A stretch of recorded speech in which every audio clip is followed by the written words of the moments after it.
I love starting early. Are we early? We are? We are 2 minutes early, and almost 3 minutes early. Okay, so we're early from being late. No. We're not. When a stream is scheduled for a certain time, like it was scheduled for quarter past, then it's not late. Then it's not late. The schedule was 5:15 today. What if you change the scheduling in real time? Does it still count as being daily? Yes. All right, good. Yeah, sure. Absolutely. If I was to change the time now to 5:30, we could just sit in silence for 15 minutes. Or we could say we're remarkably early and deserve all the praise. Oh, super straight. Super straight. Hell yeah. Straighter than, I don't know. Let's just pick a Hollywood leading man. Tom Liberace.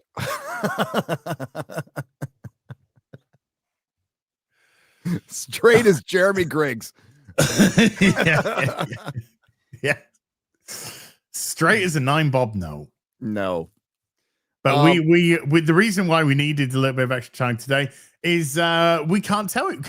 We can't tell. Okay, we can hint. I think we can hint. Can we hint? Can we say what we're doing without doing anything else? I would say our job is talking and saying stuff. So it didn't say don't tell people you saw the movie. Okay. It just said we don't discuss it without. We got to figure out what the reaction will be. Okay. Now, if I thought it completely sucked, I would just tell you that right now. Do you guys want to clarify it was nothing sexual or it was everything sexual? Everything. Yeah. You may kiss the choir boys. Yeah.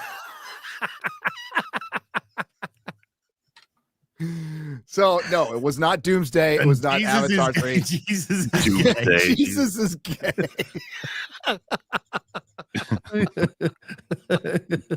As Jesus is. Gay is the time that we have. Rather amusing. But yes, we saw Avatar 3. Yes. And yes, it's amazing. No, Fackham Hall. Yes. Fackham Hall. Due to our reaction to the trailer a few weeks ago, and then Jimmy Carr tweeting out our reaction to the trailer, we got a screener of Fackham Hall. Yeah. So, and we can't say anything other than that unless we get approval right at the minute. Yeah. But let's just say, I'm not saying we laughed a lot. I'm not saying that we fucking pissed ourselves laughing throughout the whole film at all. I'm not saying that. I'm not saying that. No. I'm not saying that they're some of the biggest belly laughs that I've had in a long, long time. I'm not saying that we're shills, but I mean that they gave me $7,000. They flew us out. Support Israel. They flew us out to Israel. They flew us out to Israel for the fucking. They flew us out to Israel. When they made to do the gambling app for Fackham Hall, that was crazy. The slot machine. Oh, yeah, man. Yeah. Took us out for the most kosher meal you've ever had, dude. Paid us in shekels. Kosher. It was 7,000 shekels. Yeah.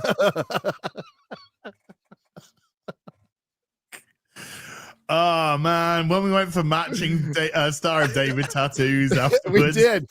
Guess I'm not going to Egypt again. So oh well. That's a thing. Fackham shills. Fackham shills. That's what we are. Sellouts. Yeah, that Fackham Hall gambling app is it's just the best. It's the best. Oh my god.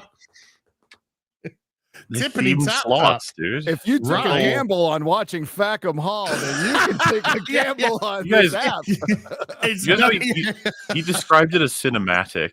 The wicked slots were cinematic. Oh no. It might be a gamble on the app, but it's no gamble to see Falcon Hall of the Cinema. Remember the 5th. Do you want to be popular? No, sorry.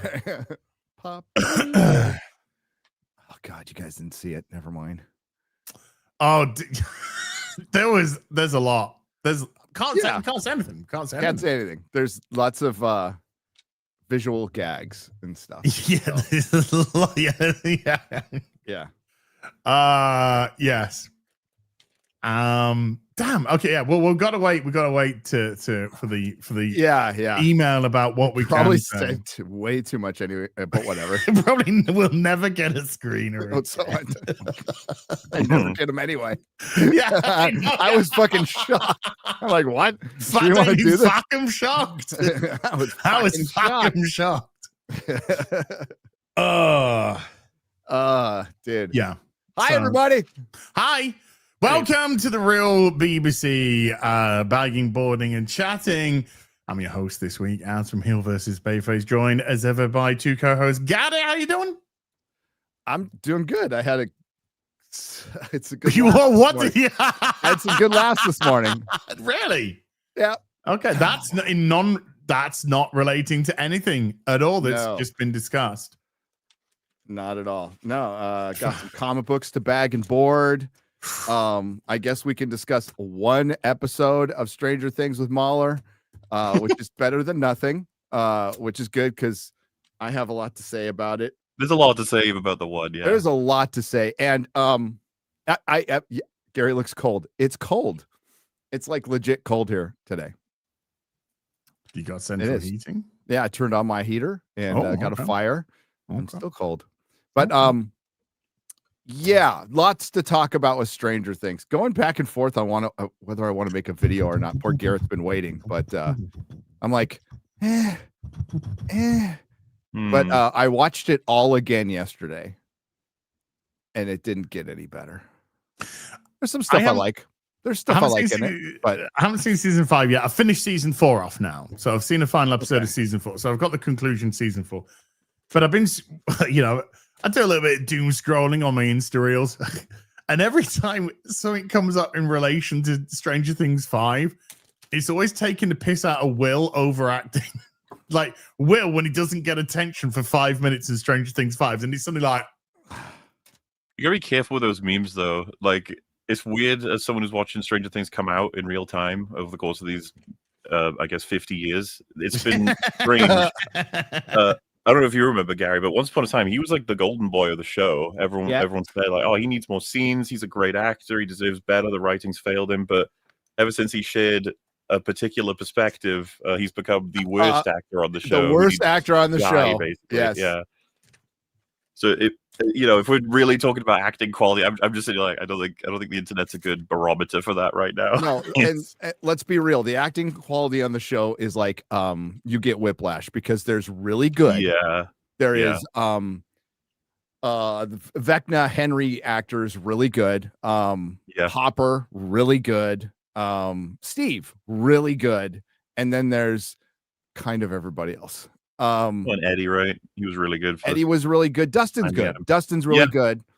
And then there's like, oh, you didn't work on your craft, or you just don't have it as an adult. I felt like Mike was way better as a very young child. Yep, he's not very good. Well, Mike, Jonathan, Nancy can act, but it's like one thing now. It's just like snotty. Oh, she's annoying. I find her really cool. I miss reporter Nancy. I miss like curious reporter Nancy and not snotty girl boss general Nancy. They really wanted her to be the leader, and they made her the gun person too. Yeah. Well, that's the end of season 4. She turned complete girl boss. Well, it's just awkward to give a shotgun to like the twiggiest person on the team. It looks like she would fly through the back of the house if she fired a shot. Oh, bro! Did you see her on the red carpet? Does she look like a star of Wicked, or she looks? Yes, she looks like. I don't know. She looks a bit better. She makes Ariana Grande.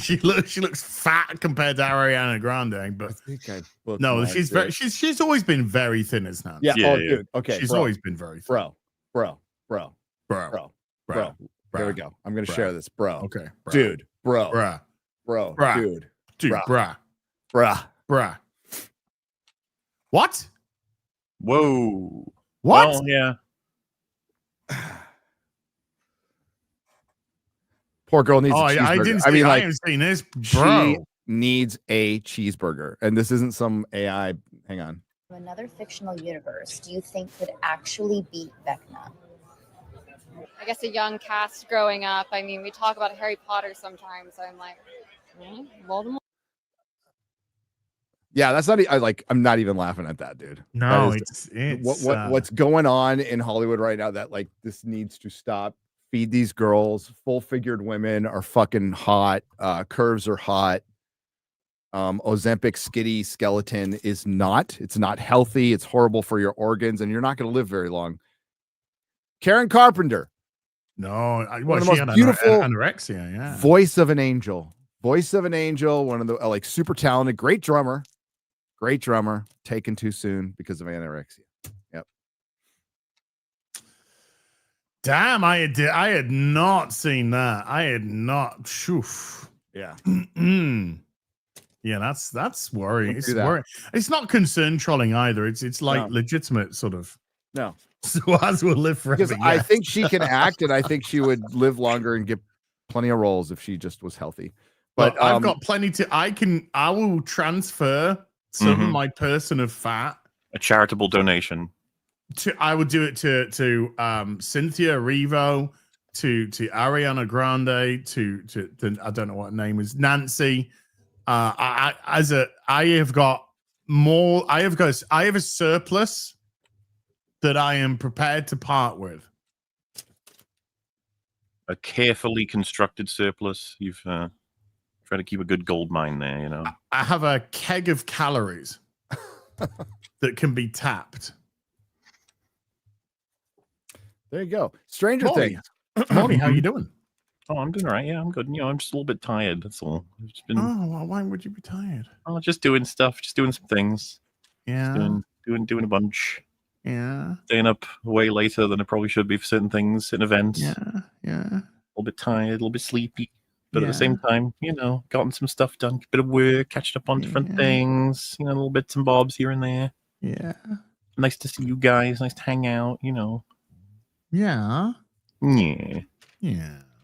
Not like gay at all or anything. Hey, my Galvatron 2.0, my Sovereign 2.0 has just arrived in the day. This is chunk. This is the 2.0. It's fucking amazing. I've been very busy over the last few days as well. It was my 2-year anniversary with Chatsman yesterday. Oh, Hence why I couldn't do dispatch. I was going to do dispatch, and then I totally forgot. So we had a lovely time, and I also had to try and as well as my Sunday. Sunday's very busy. Afternoon tea with ours. Sunday fun day afterwards. Stranger Things. Trying to watch all this Stranger Things business, and then I had this little 17-hour, 38-minute video to watch, which I've seen completely. What? Yes. Yeah, I haven't. I have seen. It was like do that. Stranger Things 5, or do I want to watch MauLer's video before Real BBC? MauLer's video's better. And I was just like, I can it's say that no objectively. brainer. So yeah, I have It's watched. funnier. I've watched the whole video, and also because it was so long and I was so busy doing stuff. If I got like distracted doing something, or like you know, a text came through, or I had to go, so, and I realized that I'd sort of lost track of what was going on the screen. I would actually rewind it to a point where I knew I was focused, and then pick it back up again. So I didn't miss out on anything. Well, And it was what's the review? phenomenal. It was a phenomenal video. Well, it was thank absolutely goodness. phenomenal. I was hoping it wouldn't bore the shit out of you, right? No, I was like, even by the first couple of 3 hours, I was already in absolute shock of how bad this this game was. You know, I'd seen a few things, and I'd talked to you about a few things. Mhm. But I had no idea how bad that game truly was. And by the end of it, it was just like, how did it even get released? No, I know. Dude, the first few days, they were just resetting save files. Everyone was falling through the floor, and they were just hoping that they could patch it fast enough that people wouldn't notice. Oh, and you got to start again. Yep. You got to if you were too enthusiastic and started playing the game and you didn't get the patch, you're gonna have to start from the beginning because your game will just critically bug out. Okay, so what's bringing this on? So, as obviously an expert gamer, but let's just pretend I'm not. Okay, let's just I pretend. love it when you do this. Completely retarded. I'm just testing you guys. I get it. So you have a big, intellectual property game. You have a big company. I guess a lot of pressure is under to commoditize gaming. Is commoditizing gaming something that's pretty much impossible? In other words, you create a game, you put a ton of work into it, but like maybe what was behind that one would be, I would equate it, MauLer, to like a season 1 of television where there's more work into that one. And then when you get to season 2, you have less time to do that. I mean, I know they've pulled it off with like Madden, right? They've just copy and pasted Madden, did really well with that.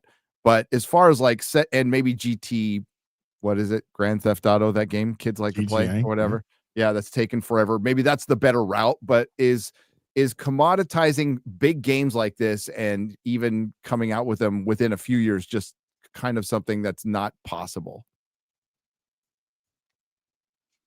Do you want to address it? I mean, the rot in the industry is multi-layered and complicated and kind of terrifying in a lot of ways. It's that bit I have at the end where it's just like we've got countless insane examples of every possible way everything could be collapsing for all the major massive projects. This one in particular, there's just no excuse. Hundreds of millions of dollars, teams of hundreds of people working for years. How the hell did this happen? And that is kind of where we're at as an industry as a whole, is trying to figure it out and get us away from this era, because used to be that people would have to do crunch and release a game that was finished. That was the horror of it all. It's like, wow, they had to work really You'll play a really good game, and then it'll be like, do you know that someone like died of a heart attack working so hard on this? And you're like, oh, that's really sad, but it's really fucking good. These days, it's whatever. They gave up. It was coming out broken, and that's that.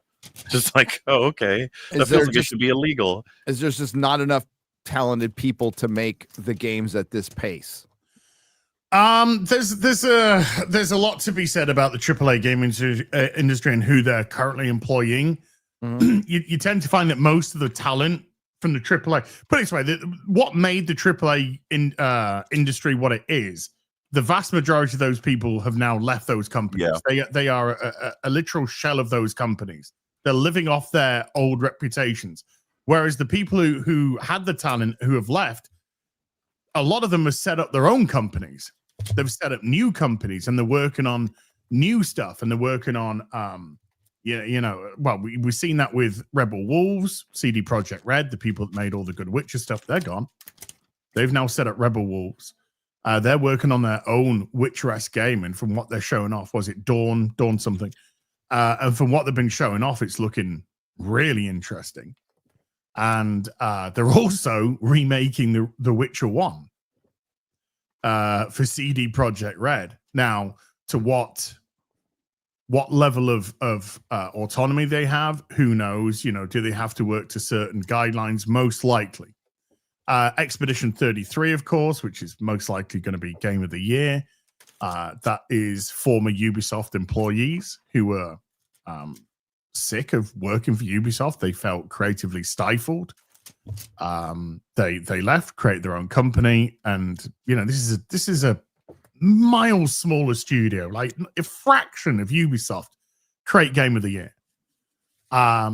So these Blizzard, Activision, Blizzard, CD Projekt Red, BioWare, all of these companies that had massively great reputations, they're shells. They are absolute shells of what they used to be because all the good people, they've gone. And then you have the whole toxic positivity movement, where you can't criticize. Everything has to adhere now to DI and ESG and all that kind of stuff. I was amazed. Do you know what, MauLer? There was something I was amazed that you didn't bring up in your video. What was that? I was like, this near 18-hour video, and I don't think you addressed it once. Like every time that you were dealing with NPCs or storylines, or whatever, it just seemed to be a woman talking to a woman, a woman talking to a woman, a female talking to a female, female talking to a female. It's like there was barely any like male characters apart from the bad guy. It is like 80% of the people in the game are women, which is insane. Especially when you get to I think that part where Rags notices all the stormtroopers around him. Yeah. As one of the best gags in Fackham Hall, it's blink if you miss it. Is the Bechtel sisters? The Bechtel sisters. My life's meaningless without without a man. In oh my gosh, a man noticed me. I mean, I'm just guessing, of course. I'm just guessing, but from the Bechtel test. Sorry, MauLer, go on. No, just as is right. It was surprising how many women like dominate the world of the game. It's not even close to parity. It's like 85% women everywhere. It feels weird, especially when you're beating up like 100 enemies with fists and most of them are women. It's like, okay, it's already funny. Like it's before that you get to that part, because all the stormtroopers have the same body. It doesn't matter if it's a male or a female; they have the same body. But you punch them and they'll go, yeah, but the amount of female, I'm like, what happened to all these female stormtroopers by time Return of the Jedi? Were they genocide along with all the fucking black people in Lord of the Rings? It's just like, what happened? Them all, dude. Kay punched them all to death, all the women. She killed them all. Based. Right? She was trying to save them from winning. Now I like her. Now she's my favorite. Yeah, it was. I found that part just so there's a lot of toxic positivity. You can't criticize. You can't say anything negative. Agendas, and you drove out all the talent. So you've driven out all the talent. Yeah. Of the games you guys have liked this year, how many are AAA? Like how many were independent? How many were made by AAA companies? In my top 5, well, maybe not even the top 5 by the end of it all, because maybe one in the top 5 is AAA. Battlefield 6 is there somewhere, and that's AAA. But everything else, we're talking Expedition 33, AA. We're talking Blueprints, single A. I'd have to check. Yeah, I'm sure. Probably Blueprints is like single A. Atomfall, AA. Arc Raiders, AA. Maybe even we'll see where Dispatch ends on the list, but all the other stuff is like RV there yet, and Schedule 1 and stuff like that, which is just complete indie, sometimes like 1-man, 2-man teams, and they are fantastic. So most likely, when I do my toxics, I'm going to be doing either this week or next week. I'm actually going to do my personal top 10 video games of 2025. I think there's likely just going to be one AAA in the top 10. One. Well, the way I did it, we had like a conversation on stream about a bunch of AAA stuff, like Wukong and Astrobot and some other stuff. Wukong's amazing. And then because I figured I don't really need to recommend them as much as the ones I did at the end of the section, where I was like, you probably not heard of some of these. Like Buckshot Roulette is just not something that many people would have heard of, I imagine. But it's a super unique game. I like with a bunch of the ones. I've seen people play that. I've seen people play it. Yeah, it's like I think I said, like Vampire Survivors is probably something someone's heard of, and Balatro. But then you have stuff like Tower Wizard or Drill Core or Ball Pit, which I really, really liked. So, lots of stuff going on with games. It's still, I do say the videos, like, it's still good stuff. Still good stuff to find out there. Of course, it's just the mainstream AAA, if you will, is in dire straits, much like the movie industry. Yes, yeah. There's some really good stuff that is coming out that isn't AAA. And good. I mean, that's the way it should be. Nobody. We've said this many times on Ripping a Silverback. We don't owe them our business. No. We don't owe them our business at all because they are called Some brand. certainly feel that way. Well, Absolutely. Yes, Absolutely do. They think remember because the clip Go of the guy who basically said, like, if it's Star Wars, I'm going to love it no matter what. right. It's just like, yeah, well, Yeah. And he looked more similar to my age than your age. Well, yeah, it was kind of sad to hear because he basically says, like, I fully recommend this game, and then also says, like, I was never not going to like it. It's like, well, that's useless. Why? Yes, you've kind of just said my opinion was always compromised from the start. Yeah, and then of course all the fellas who are like, dude, the amount of times you'll have this game is really good. I really like it. I've not been paid. Yeah. Just Was that volunteering whole kind of G-Man thing. thing that you did towards the end man. was He's going to be in Vision Quest, by the way. okay. Neat. Paladin. Yeah. Yeah, the whole G-Man thing was crazy. In as much as I drove out to Ubisoft. I did my I did 45 minutes or so gaining my access. And then I drove back home. All I got from them was a cup of coffee. And the way that you kind of explained it, just like, no, the very fact that you're invited to get there in the first place immediately shows the type of relationship that you have with Ubisoft. And it's the access. It's not, nobody believes that Gary's is it you? Sorry. Yeah. It's not like Ubisoft are coming to your door with a fucking bag of cash with a dollar sign on it.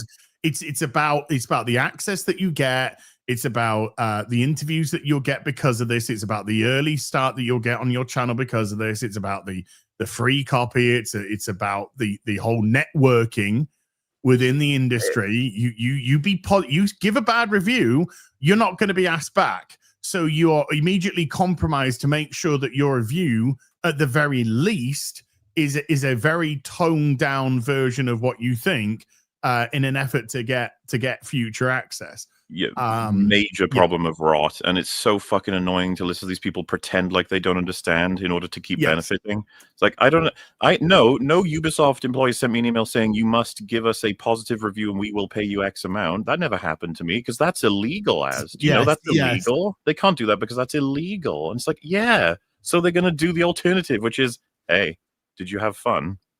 You can do that again next time. Do you want to come over? Do you want to come out to this specifically set up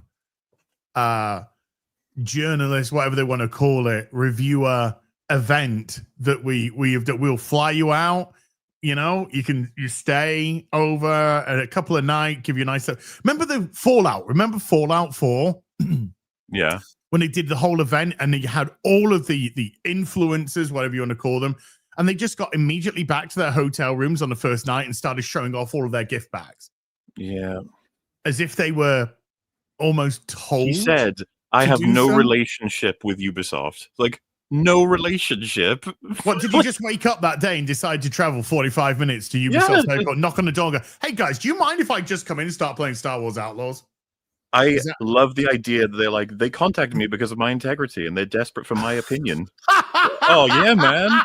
Absolutely. And you'll totally, as we said on that stream, it's like, do you think they're going to contact any of us ever? You're like, oh, Ubisoft. Yeah. Like, yeah, you review copy for our game. And it's so remarkable, dude. Of all the videos I saw, let's say it was split 50-50 positive, negative. Of all the negative ones, they would eventually say, I was given a review copy of this by Ubisoft. It's like, I see. Which, by the way, doesn't make it impossible for you to do a really awesome breakdown. It's just that you have to accept that making a relationship with Ubisoft, especially to the point where you visit that. Dude, the one that said, like, I met Leslie Headland, I met Dave Filoni. Like, Okay. What did he He's say? like, He said, I am not a shill. In Oh, no. hindsight, maybe it wasn't the best thing to. Also, Yeah. or he said he was just kind of like, What, Eric maybe Voss? it does look Yeah, like I'm yeah. compromised. Eric here." Voss, who started a "I'm Not a Shill" podcast with other Ah. shills, The say that they're not a photograph, shill. yeah. Yeah, Doth protest too much, I think, does at this protest point. too much. The show does protest too much. Yeah. Yeah. What a. Yeah. It's just, yeah. It's like when we say bought and paid for, we're not talking, a bag of cash that they've just left on your doorstep. No, and I'd gone, have if I was to walk bro, away now, I would have more respect for that. I would have a lot more respect because that's money. That's actual money that you could pay your bills and pay for your dentist appointments and buy a hooker and get laid. I mean, like, I respect this. No, this is why Access is so great, dude, because it shows that they'll do it all for fucking just for the access. They're Just to get there early.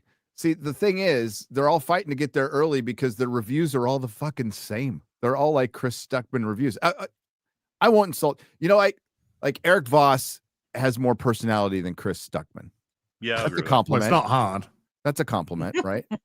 So a plank of fucking wood's got more personality. Yeah, it's just it's just your basic review, and just to get there first, and nobody trusts it now. So what's the point of getting it? Like, yeah, honestly, it's not as if they really believe. Like, nobody now puts any stock in pre-release reviews. No, they don't. The Fantastic Four I went to I would have rather have seen it with the audience, because you get a feel. Like with Superman, when I saw it, you got a feel of like how much the audience liked it and how much didn't, right? And it was a packed house. And it's especially when you're not in LA, when a lot of the screeners are in LA, that's home field advantage. They all fucking love film. There's a bunch of cinephiles there. But if you're seeing it in like Phoenix, you're getting like, a real crowd pretty much.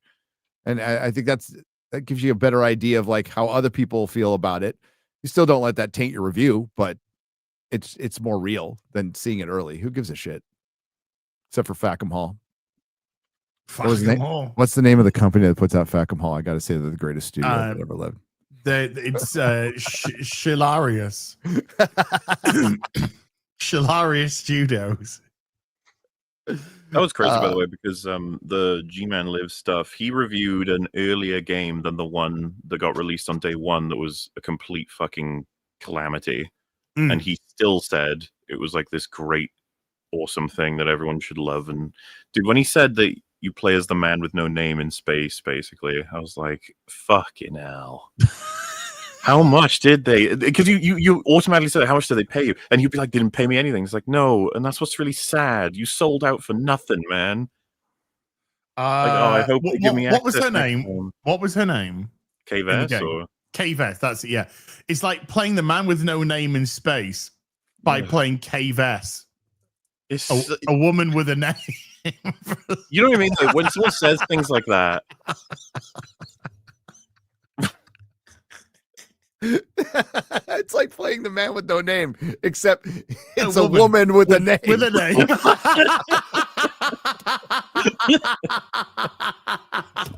Oh God. I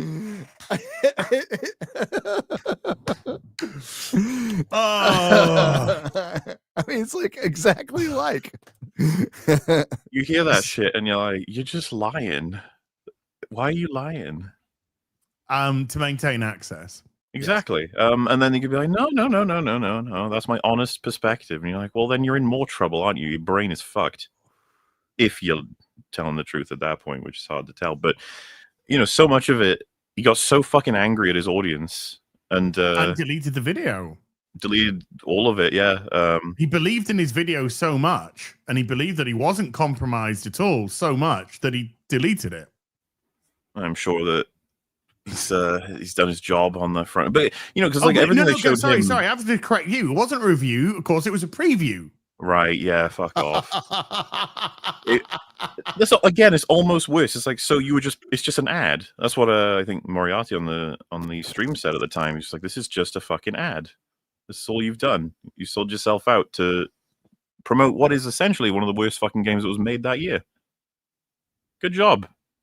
Was it worth it? It's like, yeah, man, I got to meet people. I got to, because, you know, the 4-hour section or whatever that they get shown, it's of course meant to give off the best impression possible.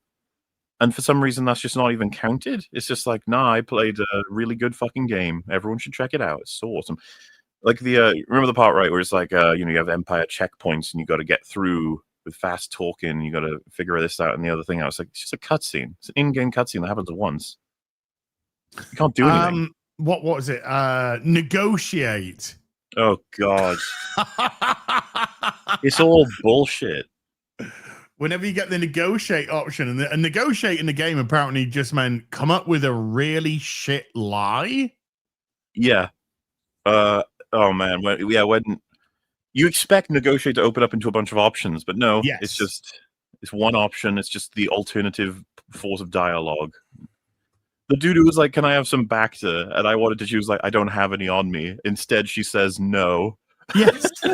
And that's it. Done. Now that's done. Over. Locked off. And then I find Bacta seconds later, like, "Can I give it to him?" The game's like, "No." It's like, cool. You don't need it anymore now. Now they've walked away and come back.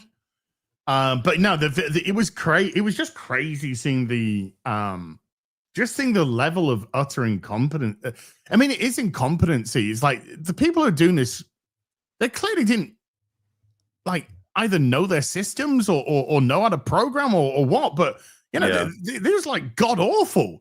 You can have 500 people working on a game, but if 400 of them are absolutely fucking useless, then your game's going to be fucking useless. Yeah, there's this awkward line you have to sort of think when you're doing a game like that. It's like, how do you tell the difference between incompetence and people who had like one day to code, you know, and they're stretched super thin, they're doing everything they can. But I'll tell you, you remember that part where I found a room where there's just a spawn point in the middle of it, and it's not even like a spawn room where you're not allowed in. That's typically how they do it for video games. But what do we we're shills too. We shill for what pays you to. Can you actually give, you know, an example of this? How we shills, what are we shilling that pays us to? Where's our access? Where's our rewards? Where's our goodies? Where's our journeys? Where's our, you know? Because I think most of these companies, do I shill for fans' toys because I show off a fan toy? Did fans' toys contact me to do this? No. Is it because I'm a huge fan of Transformers? Yes. Is it because I'm with a bunch of nerds that love this kind of stuff as well, same as us lot? Yes. So unless you're, can you give some examples? I'm gonna kind of hold out this. Well, and, not going to happen. For comparison as well, right? If G-Man actually loved that game, which by the way I put in the video, it's like, I fucking doubt he ever played it again. I really do. I don't think he ever did. He's moved on. But that's the problem. I don't believe he did. His whole audience doesn't believe he did. He said what he said because it creates a really awesome relationship where he gets stuff in the future. It's like the essence of a shill. Meanwhile, a lot of the stuff, I would argue, all of the stuff that the three of us say we like or dislike, it's not motivated by a relationship with the company that creates it. No. To have a relationship with a company, it's got to be maintained relationship with the company. So, you know, it's like, like last year, Square Enix got in touch. So we give you early access to Final Fantasy 16. I'd already purchased Final Fantasy 16. So I'd already purchased the deluxe edition. You know, I'd already ordered the game. So to me, it was just a simple matter of getting 9 hours earlier access as a streamer. Perfect. Brilliant. But I don't have a relationship with Square Enix. And I would, you know, I'll say exactly what I said about, you know, I'll tell you whether or not I like a game, dislike a game, et cetera, et cetera. So there's a completely different, so I ain't been invited to anything else. You know, I've never reached out. Hey, can I come to this? You know, no. You know, something Eric Voss said, I didn't include it, but maybe I should have in retrospect, is he said he wishes the, you know, like basically the heads of Disney and Star Wars would invite more people who are critical of their work. Obviously implying that they don't imply people who are critical of their work. Well, we saw a huge example of this recently with Gary. I know you know all this already, so I appreciate you keeping quiet about this. But which game was it recently where they invited a bunch of journalists to do a test. I think it was wasn't it Dragon Age it was Dragon Age the Veilguard. They'd invited a bunch of journalists out to do a test of like set portions of the game, and then they could go back and talk about it. And then a couple of them, because of what they said, were not invited back. Oh, you use like Luke Stevens as an example in your video.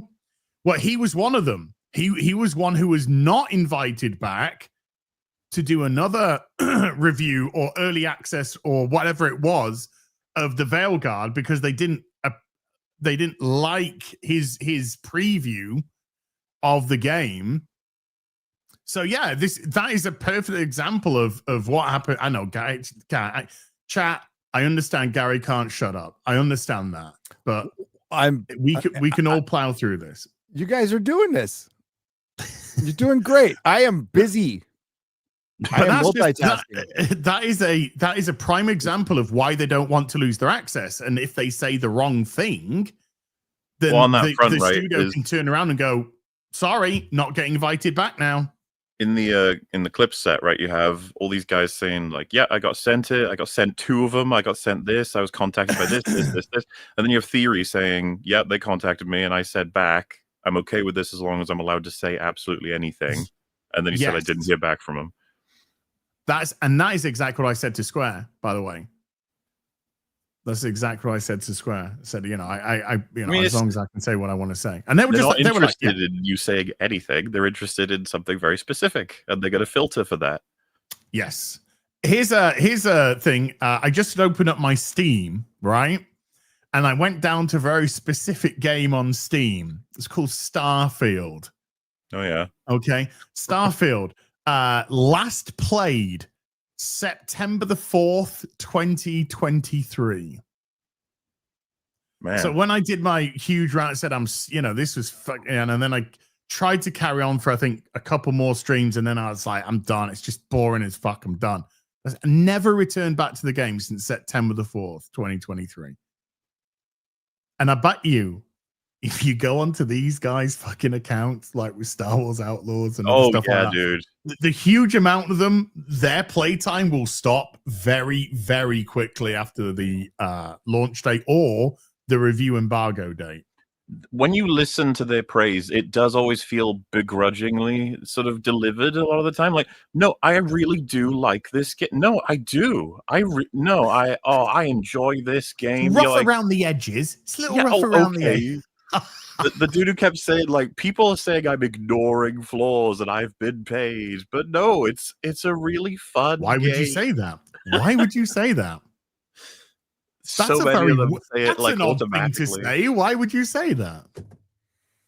Well, yeah, it's like, how do I try and placate my audience without compromising my relationship with the studio, which is the more important thing to me. You'll see these people in their own videos talking about how great the game is, and then it'll cut to them in an interview with the creative director, and you're like, right. They're like, what? No, I'm a journalist. You're like, yeah, I know. I can see that. I can't remember the name of the guy from IGN, but when you cut to the bit where it says integrity, journalistic integrity is the most important thing for us here at IGN, and as soon as he stopped, he said, "Don't laugh." To the it's just like, the whole fucking audience you know why you had to say They're like, that. are you serious? Like, IGN with integrity? No. Orlana Pierce is, there's a reason. There's a reason why it's 7 out of 10. It's because it's a AAA. Therefore, because it's so grand and so it has to have a baseline minimum. You're like, shut up.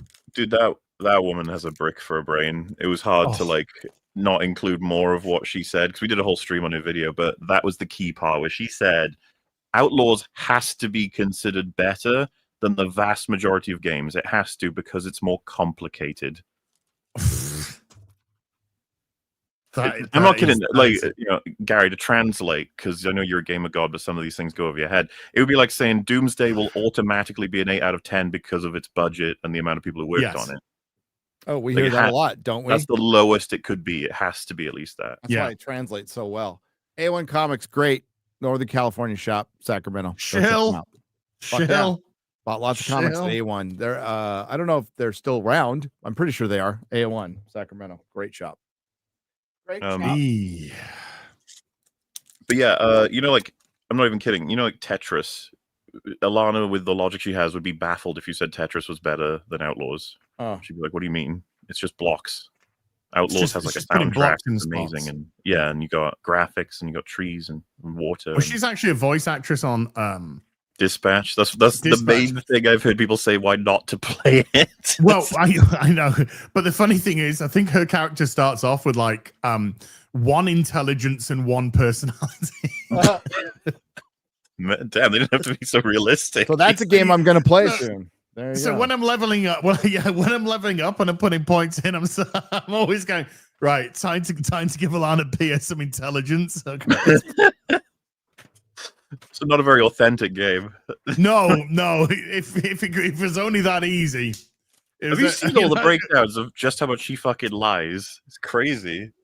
She's Oh, well, desperate to be part of the industry, Yeah, well, she is. I mean, she's Well, nepoed in with being in what I IGN mean is- and Critical Role and all that kind of stuff. Be a part of it in the way that you're appreciated as an artist. All she's a part of it is connections, and she uses Well, yeah, them. because there's the creator clash thing with Ida was. I didn't realize she was like yeah, part of all that as well. Yeah. It's all fucking linked, dude. It's all Well, the just club. the slippery wording she has about all the Santa Monica stuff. Like, like she wanted people to believe she helped write God of War Ragnarok. It's like, no, you Yes. didn't. You advised on like a dude, cookbook or something. Can you just be kinder, please? She's situationally disabled. She sure is. That was fucking something. That video, She's- Jesus. Gary, she's Gary, you'd have situationally loved that. disabled. There's basically she has this graph of like, if I remember correctly, and Naz, you're gonna have to help me out, right? It's Yeah. like someone who can't speak is disabled, right? Like a mute. Yeah. Someone who maybe has like a stutter or Tourette's, they've got like a disabling, condition, and then someone who doesn't have English as their first language is situationally disabled. No, she was situationally disabled because sometimes she wanted to game, but she had to hold her baby at the same time. Yeah, well, so that's how the So- graph worked. It would be like, you've lost an arm, disabled. Your arm is broken, somewhat disabled. You have a baby to hold in your arm, you are situationally disabled. So if I'm eating a pie, yeah, which I do on the reg, so if I'm eating a fucking pie while playing something, I am currently situationally disabled. Yeah, and the whole video was about how they need to take care of like children and adult relationships when making games. You have to have pauses because how are adults going to be able to take care of their kids if there's no pause button? Well, that'd be fucked on COD 7, won't they? It's just one of those baffling, like almost modern person takes you've ever heard. It's like, put down the controller, woman. Yeah. Holy shit. You can turn it off. You can turn it off. That's what you can turn it off and be a mother when you need to be a mother. You're Well, you're it's allowed funny to is do that. None of these people actually want to have kids. She doesn't have kids, right? Yeah, I thought she had a want to kid. have I kids. thought she didn't I have thought- kids. I thought she did. I'm I thought sorry she was. if she does. I thought she was because she was doing the one baby. If I'm holding the baby, situationally disabled. She can't hold me or take care of me when I need it. Yeah, the first result I've got is a lot of PS does not have children, but she did spark a discussion about the concept of situational disabilities in gaming. As I said, most of the people talking about this don't have children, would have no concept of having children. And no kids. Oh, no kids. Chat saying. yeah, no kids, childless weirdos out there doing this stuff and then self-diagnosing. And these are the kind of people who would bitch at people for cultural appropriation, and then they self-diagnose something like ADHD or autism when they don't really have it. Yeah. To deflect criticism and get sympathy and be a victim. Fuck them. Well, the good thing about iDubbbz' wife is she is self-diagnosed herself with CTE. Okay. That sounds like something someone with CTE would do. Well, I mean, I guess we'll find out when she's fucking dead. they go and rumble into that. I say brain, I use that very loosely. But yeah, she's self-diagnosed. She got concussions. What? Like what? The hell? Yeah. She said, I've had concussions in Well, my. it was I've her got- years as a Rams offensive lineman. Oh, I'm sorry. It was offensive lineman running through her. So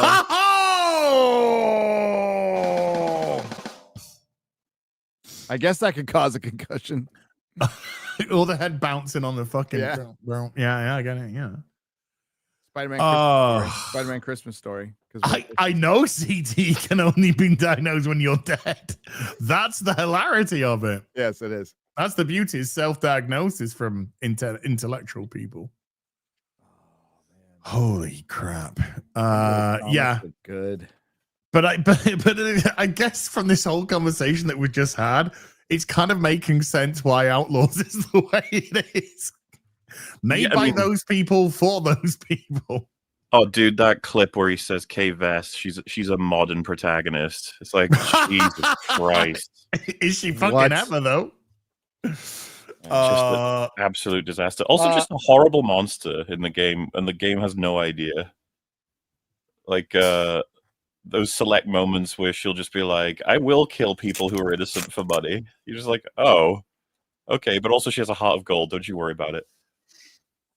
Her heart of gold, of course, just operates around what she wants. Pretty much, yeah. Also doesn't care about the guy who raised not her. a heart of gold. Dude, when they're like, oh, she had to fight to get everything in her life. She's had to scrap and she's been on the streets and stuff. It's like, no, she spent her life just mooching off a guy. Yeah. He gave her food, shelter, and jobs that she didn't even want to do. Kept like fetching shit for her. She would piss off people, and he would have to smooth it over by giving them money or access to betting, fixing bets for him. I couldn't believe they wrote that. I was like, you made it so that everything in her life was provided by a man, and she just took it all and didn't care. And then is it true that when you leave, you never see him again? Yeah, he gets mentioned by name an hour later, and then you don't see him until the end of the game, where she's just like, "Hey, dude." Oh, hi. It's pathetic. It's like stolen valor. She has all those rants in the game about how hard life has been, and how she's forced to have to take things from people. Just like all you've done is take things from people. It's I don't know. They can't write for shit. It's so consistent in this sort of like day and age. They think they created and like the robot. He's at best. It's like he's a lot better. And you just realize like, why couldn't I just play as him and kill her? That would have been nice. Well, because for a start, they want their female protagonist. Oh yes, they do. That was explicit, right? Like the Han Solo, but girl. Gotta be a girl. Dude, the part where, we went over Jack Sparrow, James Bond, Indiana Jones, Lando Calrissian, and Han Solo rolled into one. That's what she's supposed to be. And Nathan Drake. Come on now. The amount of people this is like Uncharted. When they say like this is what I mean about like you gotta get your passion back for playing games, guys. When you say like, oh, it's got a notoriety system like GTA. It's not at all like GTA. Just because it exists doesn't mean you compare it like that. It's like if I said like, oh, this is just like Lord of the Rings because it has, people. It's like, yeah, I guess. There's special effects. There's dialogue. It's a video game. It gets away with all kinds of shit. People being like, oh, it's like Far Cry in space. Oh, man, with no name comparisons. Uncharted platforming. Oh, my God. It's got GTA's sort of open world. What a great living open world where no one can be talked to and they all just stand there staring vacantly. The amount of people who said it was a living, breathing world. Like, fuck off. It was dead by looks of it. Just like swaths of nothing. Just open ground nothing. You're a thief. You're an outlaw by trade. You could steal everything from everyone. You walk into a room, you can do nothing with 100 people. Yeah. Oh, they all just happen to have no money, I guess. Unfortunate. One of my favorite bits of the video was the constant reference to what the developers were saying versus what happened in the game. For instance, where they would say you can be in a bar drinking and then just jump out and jump onto your speeder and then go over to and like none of this can happen. You can't even order a fucking drink from a bar. That's so embarrassing. You can't order a drink. You can sit down at the bar. You could code that in a day. You could. If you had a talented person, it's the simplest thing ever. Press X to fucking order drink animation, and that's it. It doesn't even need to be substantive, but they couldn't even do that. It was, and then all that shit about like revolutionary technology to make it seamless travel when we've been doing this for decades, and they're just trying to steal. You remember he said like it's the most important thing in the whole game, and they just reinvented the wheel. Well, it's not even the wheel. It's barely anything. I don't have issue with covering loading screens in all different ways. It's Nothing fine. wrong with that. But when you claim that you've made it so that you can travel from planet to orbit through hyperspace to orbit to planet all seamlessly, that's the key word, as though we haven't been doing that since PS2 and possibly earlier. Really fucking annoying. I remember when you were playing the game, I think I text you on your phone. And I text you something like, are you eating? Are you just playing an eating game or something? And you were like, yeah. And it was just like, what? And then I never see, because I was sort of like, what the fuck? And I never really saw what it was all about. And then so to see it in the video, like you got to sit down, you pick up this bit, you got to pull down on that, so you eat that bit, and then you got to move over to that bit to cook that bit, so you can then pick it up, eat that bit, and then you just go pick up that bit, and it's like, what's this for? They say it was made like that. I say they. Everyone assumes those parts were made for women, but you watch women playing it, and they want to kill themselves. No, it's not right. It's not made for women that are normal. It's Gary will understand this reference. It's made for the superhero comic book woman whose idea of a superhero comic is to sit down, eat, and talk about your feelings. And then there's one page out of 20 where they go outside and one punch the villain, and that's it. Oh my God, action. It's that type of woman. So essentially the women that worked on the fucking game, an audience of themselves. But yeah. Can't even choke. You can't even have it. You can't even lose the. You just have to. It'd be great. Wait. Oh, it'd be very because fun. everyone would choke her to death all the time. Oh yeah, it's like the Abby shit. Last of Us 2. Whenever you have a chance to kill her, you do. Oh yeah. You've got a good opportunity to kill Abby. Yeah, you got to play out that fantasy. Star Wars Outlaws play as Han Solo and freely move around the Star Wars universe, and the most like coherent part of the game they managed to code was sitting down and pressing A to eat. All that work with the animations, those fucking camera. In all fairness, not a lot of work with the animations because the it's animations all relative, in the game were horrendous. Absolutely, it's all relative, mate. There was more work they put into that than anything else.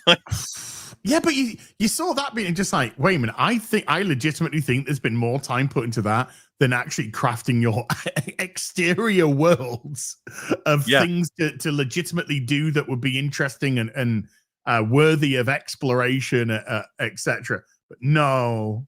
So much of it is finished, right? Because you have it was something I noticed with the races. You could find people and race them. In Toshara, the main world is 4 of them. In Tatooine, I think it was 4 again, or like 3.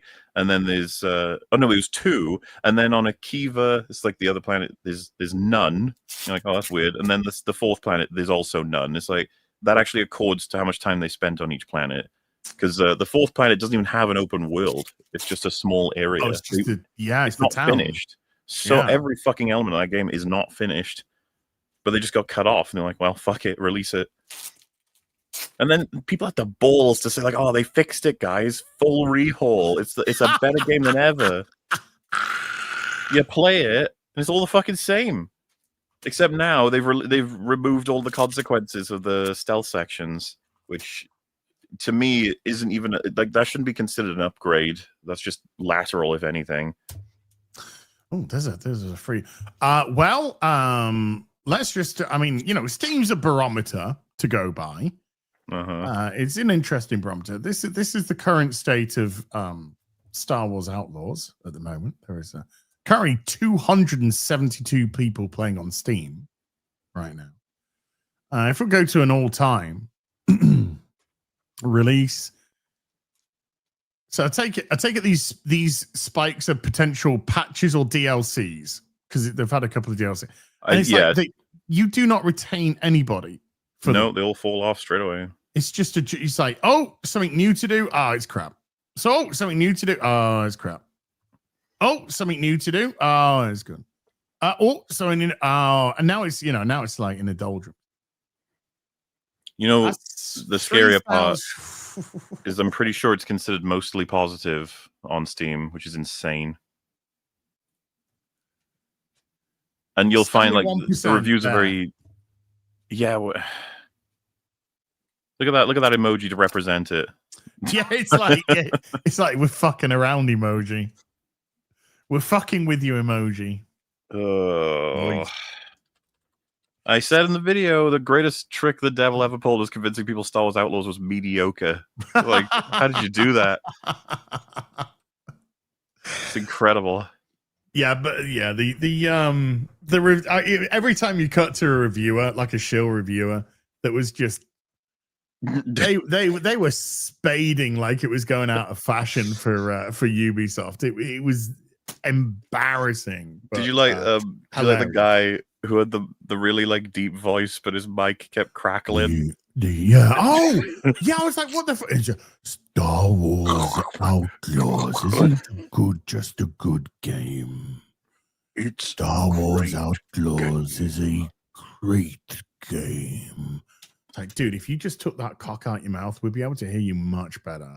Oh, I nearly lost my shit when I was listening to his video and he said, don't change any of the settings in a video game because that's not what the devs want you to do. It's like, are you fucking serious right now? Like, never have I heard more of a simping fucking statement, you know? Do everything they tell you like a good little consumer. Yeah, do you know what? For as much fiscal benefit, just streaming and raging would have got me. I'm actually really glad I was spared this, particularly because I did go through the whole of Dragon Age Veilguard. So of course, it's a 6 on one, half a dozen the other sort of thing of like, it would have been funny to see what you would have found because everybody has unique shit. That's what I did say on Afternoon Tea with us. I said, so I think somebody said, do you regret not playing it because of all of this? And I said, there's always the FOMO when somebody does a great video like that and you've got montages. There's always a little bit of FOMO that, I could have been in there with a montage of stuff as well. That'd be fun. But I did say to them, I said, my biggest regret is probably, not that I have one because I'm very happy, but my biggest regret would be, what would I have found? Yeah. What things would I have found that maybe the others didn't find? That either drove me mad or drove me to apathy or hysterics, because there's like Rags was just like in he started off like angry, and then the anger went, this is how I feel I would have begun, probably anger to start with, and then when you realize that this thing is just trash, it's not going to improve, and you just sort of you kind of fall into it and you just start laughing. And then he started just to hysterically laugh at stuff. I was like, yeah, I feel that's where I probably would have gone with this. Just the Gollum, the whole Gollum situation. That was just the Gollum situation. Which, by the way, remarkable parallels. There's so many similarities, and I think anyone would be like, "That's insane." They're not similar. It's like they are, though. Oh, yes. Judging by what I saw in the video, and obviously having played the whole of Gollum, the similarities were absolutely there. Different situations, sure, but what was technically happening was the same in both games. At that little section where I was like, we have the exact same glitches, same bugs, same poorly implemented, platforming or integration for basically any action you take in the game. And it's kind of remarkable. And of course, it was the reaction to this which caused the blowback and of Assassin's Creed Shadows to be put back, Mm. probably for touching up and whatnot. And then when that came out, the reaction to that, it's just like, you didn't fucking learn, did you? Also, yeah, that's fair. Gollum had way less people working on it and money put in, and probably time. To be fair to Gollum. Well, to be fair to Gollum, because we've seen studios with much smaller budgets, much smaller teams create really good games. Yeah. But in terms of like the amount of money spent on Outlaws comparative to Gollum, it's not even comparable. The amount of people that worked on Gollum who worked on Outlaws is absolutely non-comparable. But the result was the same.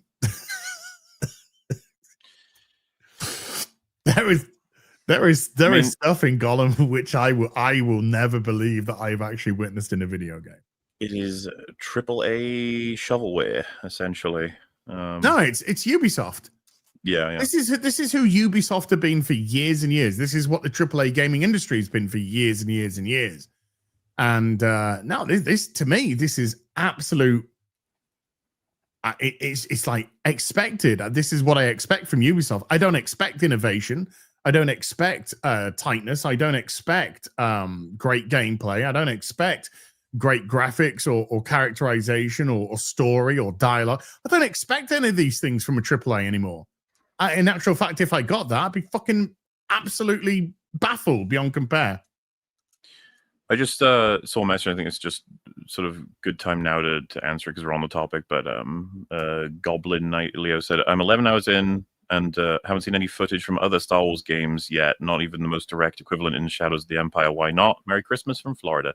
Merry Christmas, of course. But I was going to say, so I did make a decision at one point, because a friend of mine asked this, it's like, why not more sort of detailed comparisons to Mass Effect or to Red Dead Redemption, or to basically any game that achieves what the game was trying to do in any particular area? And I know this sounds funny. It's the honest answer. The video was too long as it was. If I was going to get into all these other games that do everything correctly in each section, we're expanding by at least another 3 hours. This video wouldn't come out until possibly, early to mid next year. And I've got so much fucking work to do. It's insane. So I realized like certain elements of the script have already been completed. And I hadn't yet gone into like how many game comparisons I wanted to do. And I was just like, either I go full throttle or don't really. Very few sections have a time where I say like, this is the game that did this thing they're trying to do properly.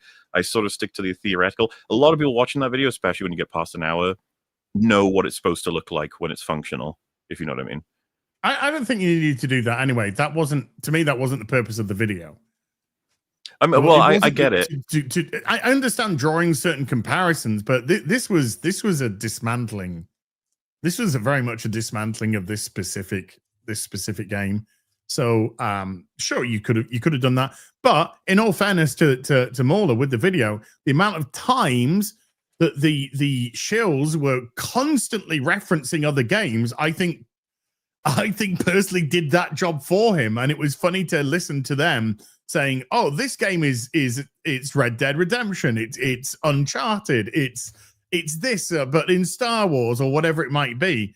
And it's just like you're referring, or every time they were trying to reference a system that was happening, oh, it's got this system just like this.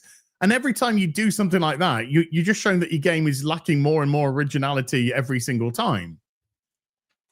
So to me, they kind of did a brutal takedown themselves with their comparisons. I mean, this like I was telling you, this so surface level. It's like disrespectful to those other games as well. Just being like, oh, this climbing that makes it this. Oh, this shooting that makes it this. It's just well, like, you did it. You summed it up perfectly when you just did the Will Smith clip, which is like, get the fucking game out your fucking mouth. That's like perfect. That's what you needed. Gary's dead, chap. Gary died. Deceased. Did you like the part about not being able to hold your gun? That would have. I would have gone mental. It's bad enough on its own, but when you come across several videos saying they've had this great update where you can hold your gun now, it's like, I fucking hate you so much. That's what I love the most. That was what I loved the most, when you had your Luke Stevens and whatnot talking about, my God, It's amazing. You can hold your gun now without dropping it when you go onto stairs, or dropping it when you climb a ladder, or dropping it when you swing somewhere. What a further went. Oh, now you can actually move it from shoulder to shoulder. What an unbelievable update to the game. You mean basic fucking shit that should have been there. Several of them were like, this is a major change, and they did. The guy who said they didn't have to do this, and yet they did because they care about the fan base. It's like, are you fucking kidding? They didn't have to. They didn't have to make a game, and then, but they did.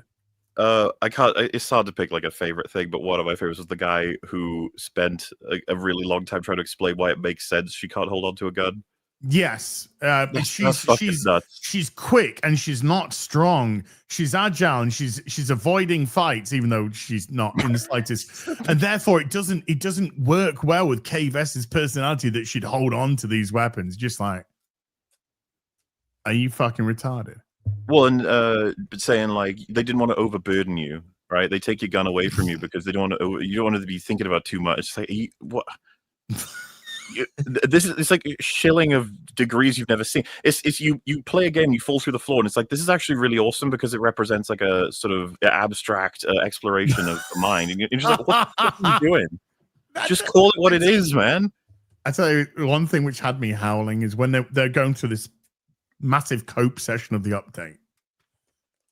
I think it was Luke Stevens. It might have been someone else. But when they went, you can switch between the guns. And I fucking lost it. I lost it. Like, you can pick up a gun and you can switch it. You can switch between that gun and your blaster. I died laughing. I was just like, well, you do get to a point where it's like, should I now cut to another game where I go, so this is just normal? Like this. Yeah. But that's it. You could do that all day, literally all day, every fucking day, mate. Yeah, the revolutionary system of being able to switch between two guns. Well, just pick any element of any video game, and that's the thing, right? Because a lot of the games I recommended, I kind of enjoy playing, double A, single A sort of games in the sense of they usually have one mechanic they really work hard on, and it's really fun. Mm-hmm. And it's just like, there you go. Someone who passionately cared about this. And then there's often like a stylistic choice for the art that just makes it really enjoyable. And it's like, this is really fucking cool. Meanwhile, this game is, as Alana said, so complex. So the scale and scope is so huge. They do so many things. Like, they do all of it horribly. Like, why do they get points for just doing Jack of all trades, master of none? Well, it's like if I told you I'm just holding a pile of ash and I'm like, well, I intended to build a mansion. Like, okay. Like, that doesn't fucking matter. This symbolizes. Well, there's some guys made like the perfect shed. It's like, well, my mansion's better. Like, it may not be complete, but I mean, guys, if you haven't checked out the video from MauLer, go to his main channel, check it out. 17 hours, 38 minutes. Absolutely phenomenal. Absolutely, I loved it. Well worth all the effort. It was always nice coming up to a partner video that you'd shown us before, and it's like, I remember when Morley showed us this bit, because the editing was all over the place, in as much as he didn't just do it chronologically. There was so we kind of saw stuff which early doors which appeared 10, 11 hours into the video and whatnot. But it's great. I would just to kind of wrap this one up, I am positive that there'll be people at Ubisoft that'll watch that video. I'm sure some of them agree with it, if you know what I mean. Absolutely. Yeah, I think there'll be people there that'll be just like, I know, and they'll be annoyed and frustrated because they feel creatively stifled, but they have to work these remits, etc. But the person who really needs to watch that video is fucking Yves Gilmore. That's the guy who really fucking needs to watch that. Anyway, Star Wars Outlaws 2 not coming to a gaming console. No, so I'm so unfortunate. That's pretty much just definitive at this point. No sequel. So sad. The fans really did push to get it done, though. That petition. Oh yeah, the petition which got about 2,000 signatures. That's all of the fan base, dude. They're very passionate. That's less than it peaked on Steam at 3,300. But yeah, of course, very much thank you for all the kind words. Obviously, I was worried a bit about how it would be received in the sense of my main concern was being very, very boring. But I really wanted to get through everything in the video, so I've tried both with editing and some jokes and stuff. I don't know if you got amused by some of the uses of Kingpin, even though it's from a show I kind of hate. Chop! Yeah, there's the little asides were great. Like I said to you, I think I said to you before the stream, one of my personal favorites was when you started to address the shills directly as opposed to just use their footage, and you start to go through a section where you were directly dealing with them, and you start off very, that's your opinion to have, or okay, that's this, and by the end of it, just like, oh, shut the fuck up, you fucking retard. I enjoyed using the Indiana Jones clip with the just fuck off, and he shoots the guy. But yeah, no, I'll never fucking understand what they were thinking when they made Jabba a rebellion hero. Oh, that bit is never going to stop being funny. Watching that moment, the Jabba coming on the comm, and then the whole Rancors in the X-wing bit. That is never going to stop being funny. It's unbelievable when you consider that Leia kills him a few weeks later or whatever. Yeah, but there's a rebellion, dude, from the Empire. He was a hero. Yeah, Jabba's just like, what the fuck did I do?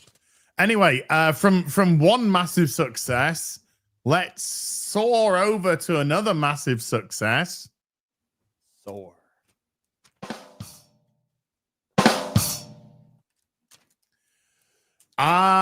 Superman is about to be overtaken in the charts for the biggest grossing movies of the year. Let's just bring it. Here's James Gunn's Triumph. The Race to 11.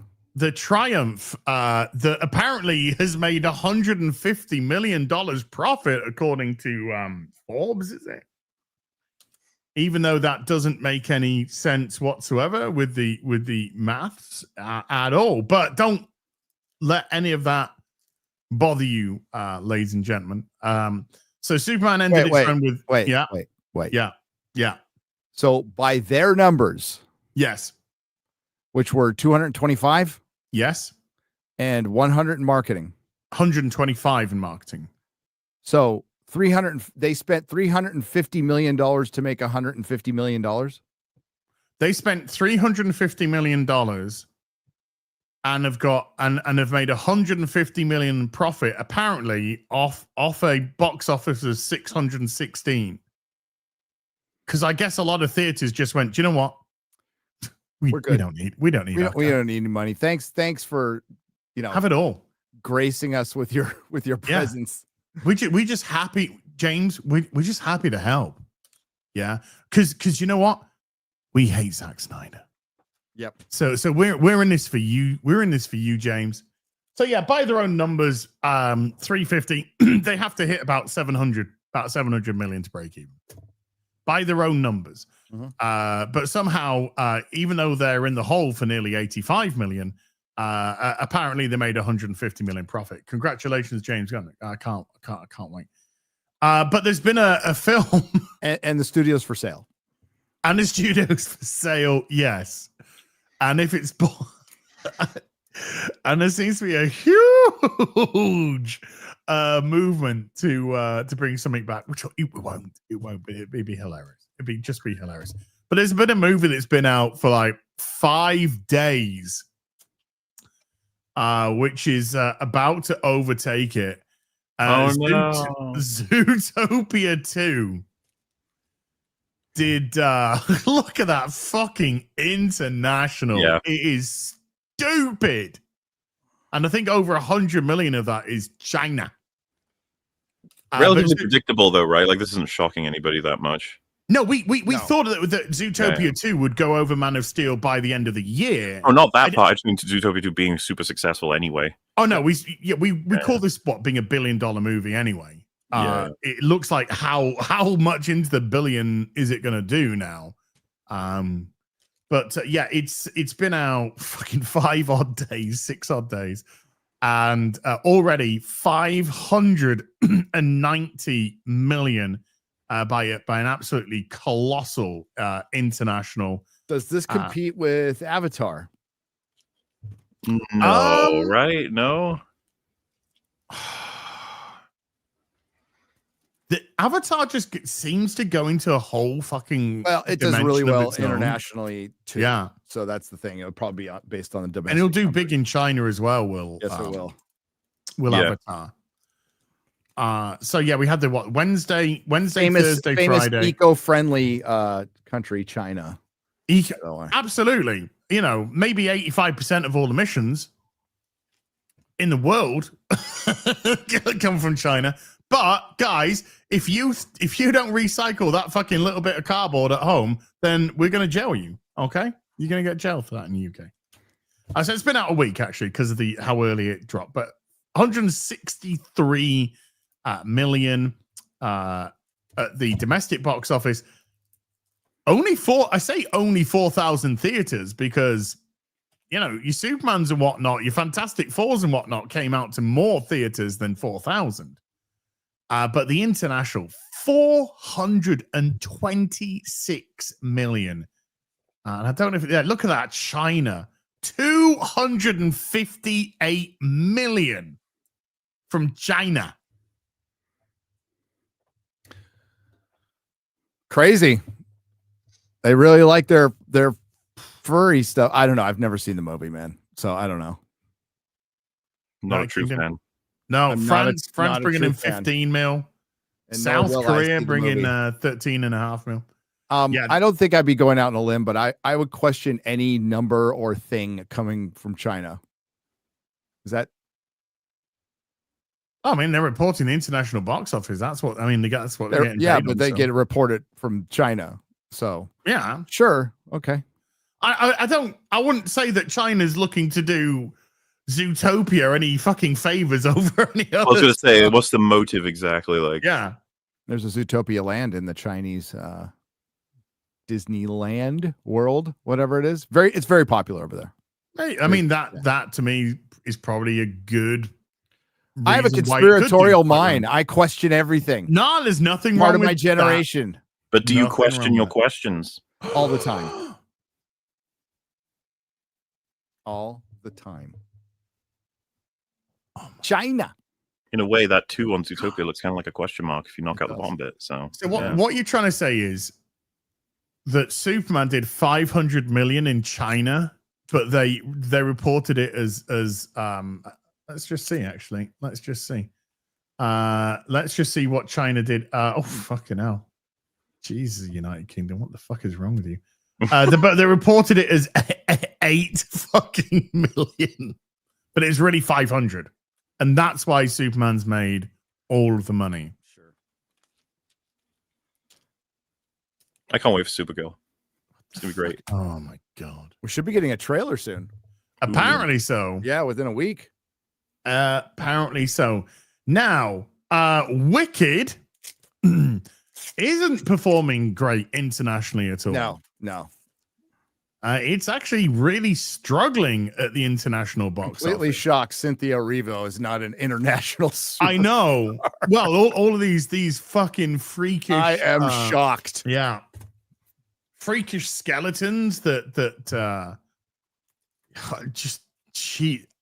I gotta say, the Wicked press tour, the first one and this one, both of them, they have just been a complete fucking shit show. Like if I was in Disney, I'd just be. Well, I mean, God. Okay, if I was a normal person at Disney, maybe got to quantify that. You just be like, go, what the fuck are these idiots doing? Can we get somebody to talk to them to stop? No, you can't tell Ariana Grande to stop. Do you know who the fuck she is? Oh, Yeah. okay.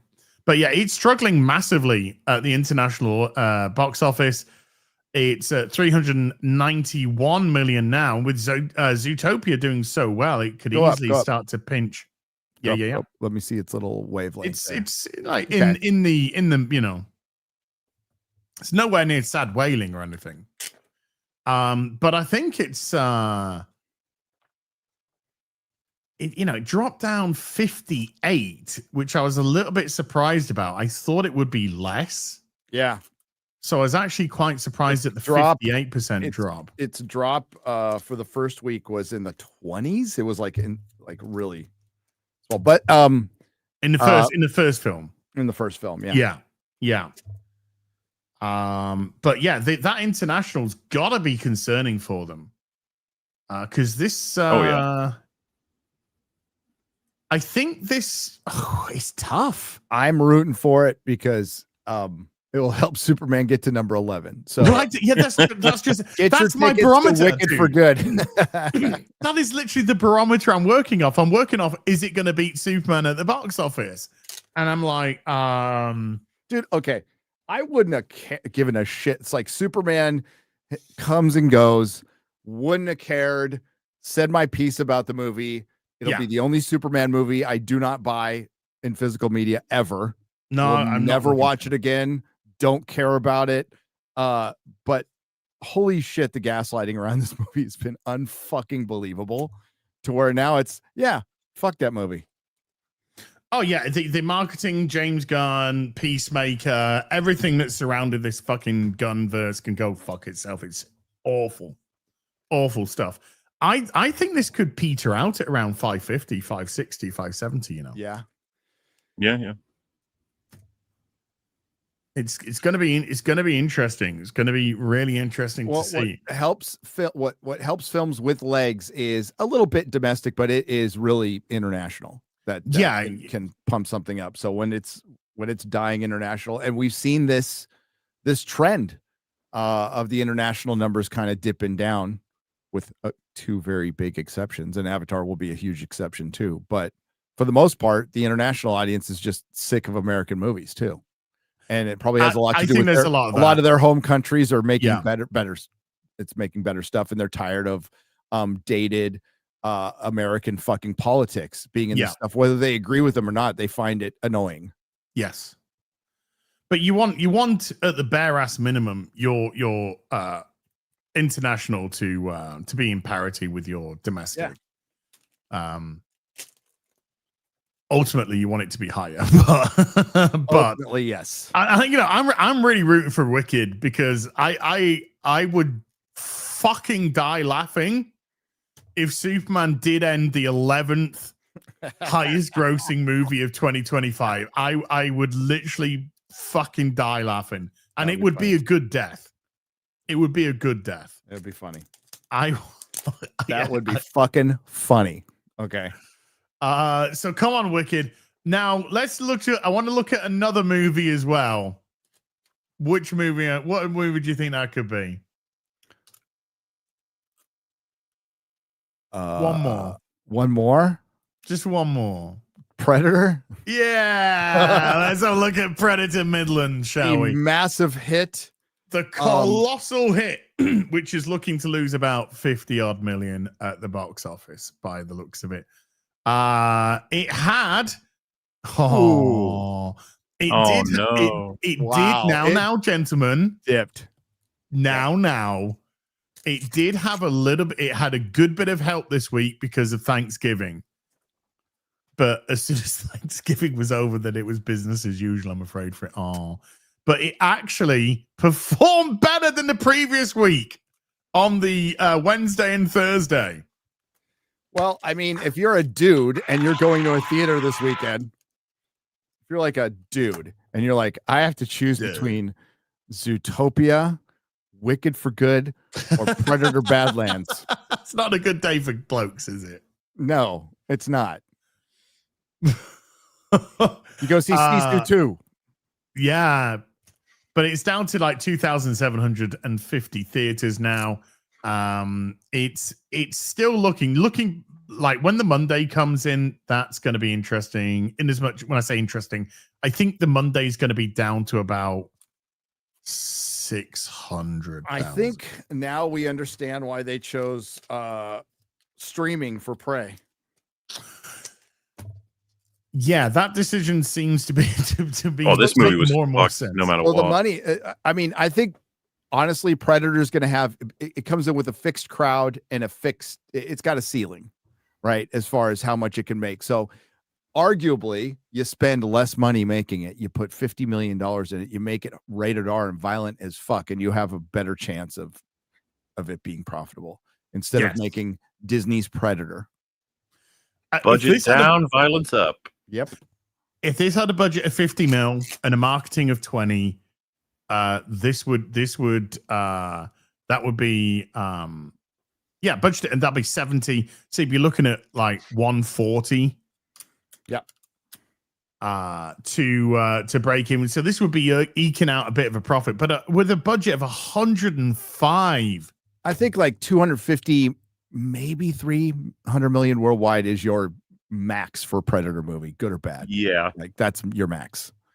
You might as well make it a rated R at 50 million and just have the Predator killing a bunch of people or things instead of making friends along the way. Well, you But guys don't engage in this griftly behavior because I I've do. heard, I and love I just linked you up there as from good old IGN.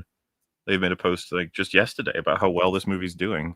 Oh, really? let's this what a link in, shall we? What a link It's going to in. make its money on the merch Oh, of course, and the Blu-ray sales. and the Blu-ray. Predator sales. Badlands is now officially the highest grossing Predator movie of all time, including the Alien crossover films.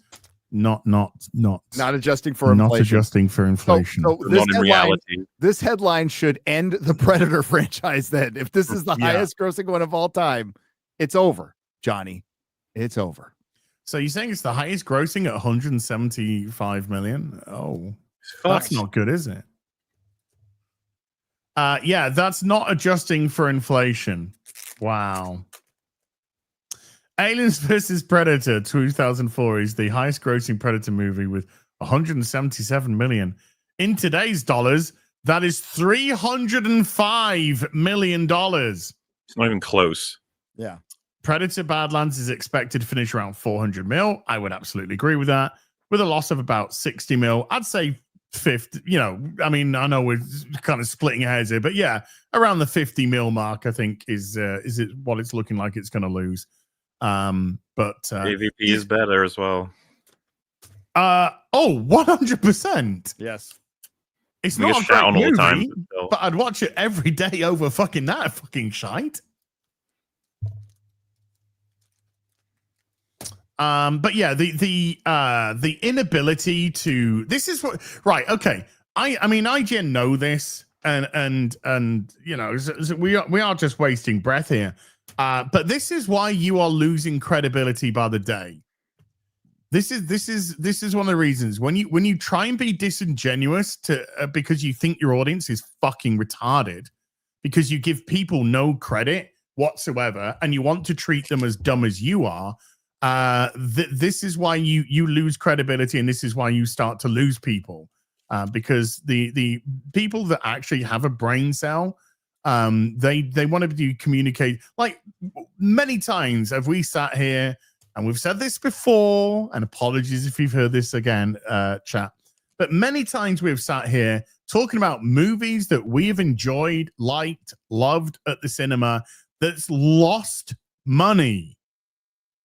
We haven't tried to cope it or push an agenda to elevate it just simply because of our personal bias in liking or disliking the film.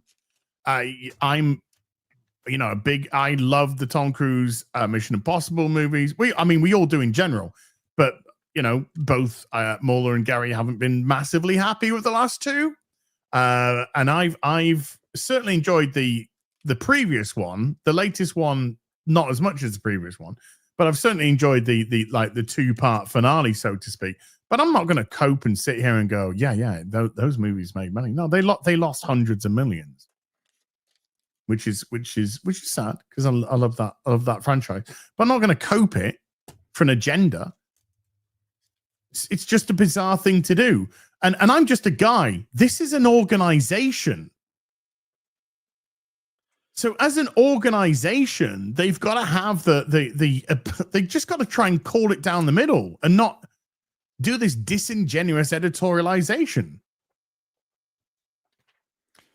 And a lot of what's behind the Badlands thing was the previous month and just starving for success. And we talked about it on a different subject earlier today, as they are trying to manifest shit. Like they actually believe it's like manifest marketing. Like, we'll fake it till we'll make it. We'll create success because they're that fucking desperate. And they probably had some marketing firm convince them that that is a possibility when it's not. When your entire industry is in a massive paradigm shift right now. And Hollywood was always able to shift with these things because they were the only dog in town, and they can't now. They can't try anything new. This is the 9th Predator movie, counting all the shit out there. And they're going to make a sequel to this, guys. I promise you. They're going to make a sequel. There's going to be another Trachtenberg, a Predator film based on hype that's not real. That's their problem. Yeah. Oh, yeah. It's not my fucking problem. That doesn't help your industry. See, no. Each individual movie is an individual company, and they individually think they're doing something different when they're all doing the fucking same thing and doing the same damage and losing credibility because regular people saw, hey man, I heard this was a hit. And then the next week it's a flop. Then, a couple of people are going to start waking up every time to that going, well, shit, they've been lying to us the whole time. Yes, they have. There has to be some authenticity with entertainment or it doesn't work. Right. And there hasn't been for a long time from Hollywood authenticity. Like even IGN, you even if you could still say something along the lines of, even though we personally enjoyed the movie and we loved the interaction between Ellie Fanning and Drek or whatever the fuck he's called, Predator Badlands looks like it's going to, potentially lose. But now let's kind of, loop this right back again. Are we now talking about is the reason that IGN do this thing? Is it all access? Because this is literally access media. So is all of this bullshitting, all of this gaslighting, all of this lying, because it is lying, all of this disingenuous behavior to maintain relationships, maintain access? Yes. Well, that's why you lose credibility, brother. And I don't know how much longer their access is going to be beneficial to the studios. I would argue it hasn't been for years. For years, yes. Years. It's been detrimental for years. SOAR, to his credit, has pointed this out. The red carpet and all these celebrity interviews is not for you. And it's not for that, although IGN will think it's for them. The studios see it as something for the actors. Yeah. It plays to their egos. And it's part of the thing that makes them feel special. And they fucking love it. They'll complain about it and stuff, but they'll know they love that red carpet and getting the attention. The thing is, once the actors start which it might take a while because they're a bit slow in the uptick, start realizing that it's doing more harm than good to their reputations, to the studio's reputations. And you could cut out red carpet. It's already been proven. It doesn't matter. There was no red carpet for Oppenheimer. Remember? Strike. Oh, yes, of course. Yeah. Doesn't fucking matter. Doesn't make a shit's worth of difference one way or the other. And you could save a ton of money by just not doing it. But the actors want to do it. The actors want to be interviewed. They want to discuss the film and then complain about it later. But yeah, very disingenuous of them. This film deserved a 500 million worldwide gross at the box office, says maxblizz.com. Movie news, movie trailers, movie reviews, TV shows, comics, vested interest. Well, the thing is, Max Blitz, it went out for general release and the public decided. Yep. And the public's decision was, now we good. Yeah, and now that you see, like, finally a movie comes along, a couple of movies that come along are doing really well. Wicked for Good is doing okay, and Zootopia is doing fucking crazy numbers. And even for an animated film, it's doing really well here in the States. It shows that people still want to go see movies. They just don't want to see your movie. Yeah, it's like the meme from Civil War. What type of movies do you know? And I think we are getting to that point. Yes, we're gonna get a sequel. We're getting a sequel. Can't wait for Badlands 2. He's gonna fight his mom. That is a completely legit count. Mom shows up. Oh. Time for Betty Buys. MauLer. Yeah. Predator Badlands was hyper masculine. Did you know that? It sure was. I masculined all over the place. This is quite a good one. Finally beat AVP by like $1 million. Wild. Finally, we beat that 2004 movie, not adjusting for inflation, by $1 million.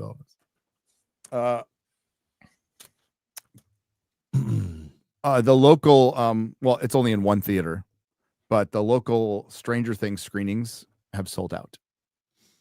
Have they? Yes. Okay. Yes. This is a well put. The statement is correct. Predator Badlands is now the highest grossing movie in the entire Predator franchise, including the Ayla crossover films, based on unadjusted box office gross. See, that is the post that IGN should have had. Yeah. This is what IGN should have posted.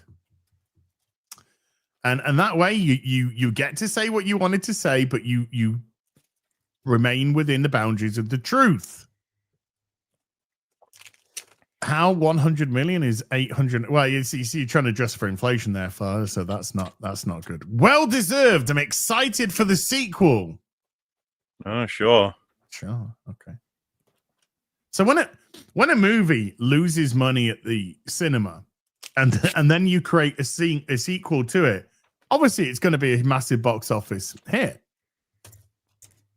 And it's not going to be a law of diminishing returns and lose even more money at the, because they'll put another 100 fucking million into the sequel. They'll do that.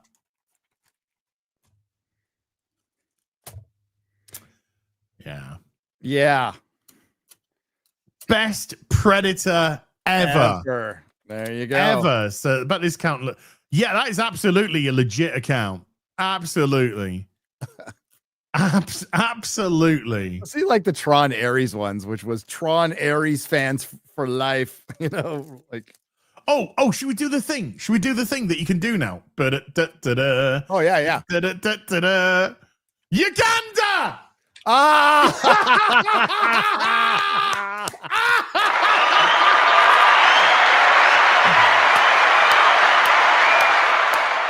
Pull up My Time to Shine Hello and go see where he's from. My Time to who was that? Is a scooper. Just put in My Time to search My Time to Shine Hello and go take a look at I want to stay on this though, because I want to start looking at something. Let me do it on another window then. My Time to Shine. My Time to Shine. MauLer knows who that is. My Time to Shine Hello. Oh, yeah. Okay, here we go. I found it. Is this the one? Let me see. Yeah. This? That's it. Let's go see where he's from. Now, by the way, he's a scooper, always scooping stuff. He recently came out with I believe it's him and Daniel RPK, but he was the one who was sharing. Subscribe. He was the one that was sharing that Tatiana Maslany was like done with Marvel. Yeah. They're based in West Asia. Yep. West Asia. You know, all those scoops from Hollywood from West Asia. Yeah. Do you want to, name some West Asian countries? Pakistan, India. Ian Miles Chongistan. Yeah, kind of around there. Yeah, mine says I'm in Egypt. Turkey, yeah. But at least I'm based in America. But it said the when they did the name change, I was in Egypt, and I think it's just gonna always fucking say that now. Oh, yeah. Brilliant. Yeah. If that's the case, that's awesome. So yeah, Jason Artista is from Uganda. Uganda. Because that was a perfectly normal. Oh, this this is nice and funny. Watched it again. Watched it again last night. So look at this one. Yeah, where'd you watch it in Uganda? Yeah, let's just see. Let's just see where AMC6. United States. Okay, we've got a United States, even though they are doing some foreign things. Some foreign things. Awesome movie, says Aaron. Zero. Again, look at this one. Followed by John. I mean, John Cena follows fucking everyone on social media. Yeah, he does. This is a spam thing here. Where can I watch it? Probably not in your country. Deserves it, says they got 42,000 followers, 4 likes. Interesting. The statement is correct. Predator. Yeah, there you go. And somebody looks like some people are just copy pasting that. This is false when adjusted. So weird. It's like just like so many people going like deserved. Can't wait for the sequel. It's amazing. Best Predator. And then it's just everyone else just like it's not adjusted for inflation. Yeah. Wrong. That doesn't matter. Shit nowadays. That doesn't matter. Can't believe shit. All right, let's get into some soup. Wait. What? Stranger Things. Oh, yeah. Stranger Things. MauLer's seen an I ain't episode. got to season 5 yet, though. So, but all right. MauLer. Mm-hmm. What'd you think of the first episode of Stranger Things? Whatever there was ideas no they boobies. had. Yeah. Whatever ideas they had post season 4 are different than pre season 5. It's like different people took over. Yep. The climactic finale of season 4 where Hawkins is split like on fissures basically, and they say like it's a catastrophic. The Upside Down is engulfing Hawkins. You got this storm cloud and stuff infecting all of the wildlife. Like it looks like you're about to like go into battle, right? Like everything's is going down dying. Right now. Yeah. Here we fucking go. Like we have no time for anything. Hopefully the military's coming. Shit's going down. However, I was borderline losing it. Season 5 says those fissures, those splits in the ground with like borderline fucking lava from the Upside Down coming out, they've been paved over. They paved over it. They put steel plates over it, which is kind of even dumber, MauLer. It's just. But it's when I saw that, I was like, it's bleeding into the Upside Down, though. No, so apparently it stopped. So what MauLer's getting at is because MauLer watched episode, which I should have done, and now I'm going to go back and do, even though I've watched this whole fucking thing again. MauLer watched the last episode of season 4 and then jumped right into and he. Well, I'll let you speak for yourself. Just the sensibilities are completely different. They clearly were going for something and they just fucking rolled it back in loads of ways. That opening exposition from Robin where she basically explains everything you thought was the case is not the case was absolute shit. Also, I'm just not into her whatsoever as a character. She kind of sucks. The show is desperate to make her work. And it's funny how much rewatching the whole show, Steve is kind of like beaten down by the script all the time, despite being kind of the best character in the whole show. Mm-hmm. Yeah. It's really annoying. Every season he has to apologize for the man he was to someone when he's never had anything wrong with him. It's crazy in season 1 that he catches a creepy dude taking photos of his girlfriend changing, and he's somehow seen as the bad guy when he breaks his camera. I was like, no, he's very lucky. That's all he did. Could have been way fucking worse, dude. And she ends up dating Jonathan after that, which is... But anyway, like Steve getting... the reason I bring this up is because every season has an example of Steve doing something really good, but someone else says like, oh man, it's nice that you're a good person now because you didn't used to be. Robin has a whole speech with him in season 3 about it. Eddie talks to him about it in season 4. He's like, you used to be an asshole, but like you're kind of cool now. Season 2, and all he ever does is put his life on the line to defend the shit out of people. Remember season 1, he gets in the way of Nancy and the Demogorgon. Season 2, he fights off the dogs to help protect the kids. Season 3, he gets tortured by Russians almost indefinitely, and is only just trying to help her the whole thing. Yeah. Season 4, where he like Rambo fucking beats the shit out of some of the demons, like shirtless and covered in blood, while trying to. I was just he has these moments where I'm just like, "Show, do you know who this guy is?" It feels like you never understand it. And again, coming back in season 5, and it's like Steve and Robin, they got like a radio show. She's the one who speaks. He does the special effects and sound effects and stuff. It's like, don't you think? Yeah, they don't do it together. Like they would be, they would be really good together, but no, because the women do have to lead almost She's everything. like characterized throughout as, you know, she was the awkward girl who couldn't quite get things to work, and she had her issues to shit, blah, blah, while he's the charismatic king of Hawkins High. She's the one who speaks on the radio. He stays silent. Okay, I totally buy that. She was good in season 3 until she's fine. She's right fine up as a until quirky. they made her gay. Yeah, like she's fine as a quirky side character. I Yeah. mean, that works within the She was a dynamic. foil to an extent with Steve, Yeah. but you're right. When they bring in, they announce that she's gay, and then like half of her scenes are about her being gay now. Yes. Which is really like what would have worked better is like Steve, you know, uber jock, gets all the hottest women, would fall for quirky nerd girl. Happens in 80s films, opposite way, but it happens in 80s films all the time. They it insist didn't happen. that Steve is terrible They with turn women. lesbo at the end. Like loads of different payoffs in the seasons where Steve is having trouble talking to girls and stuff, and it's like, but you guys established he's like charismatic as hell, and that he basically got any girl he wanted in the school. It's like I was like, what are you doing? Figure it out. Fucking hell. But on top of that, right, you have that scene where she's messing around with that girl and Will sees them.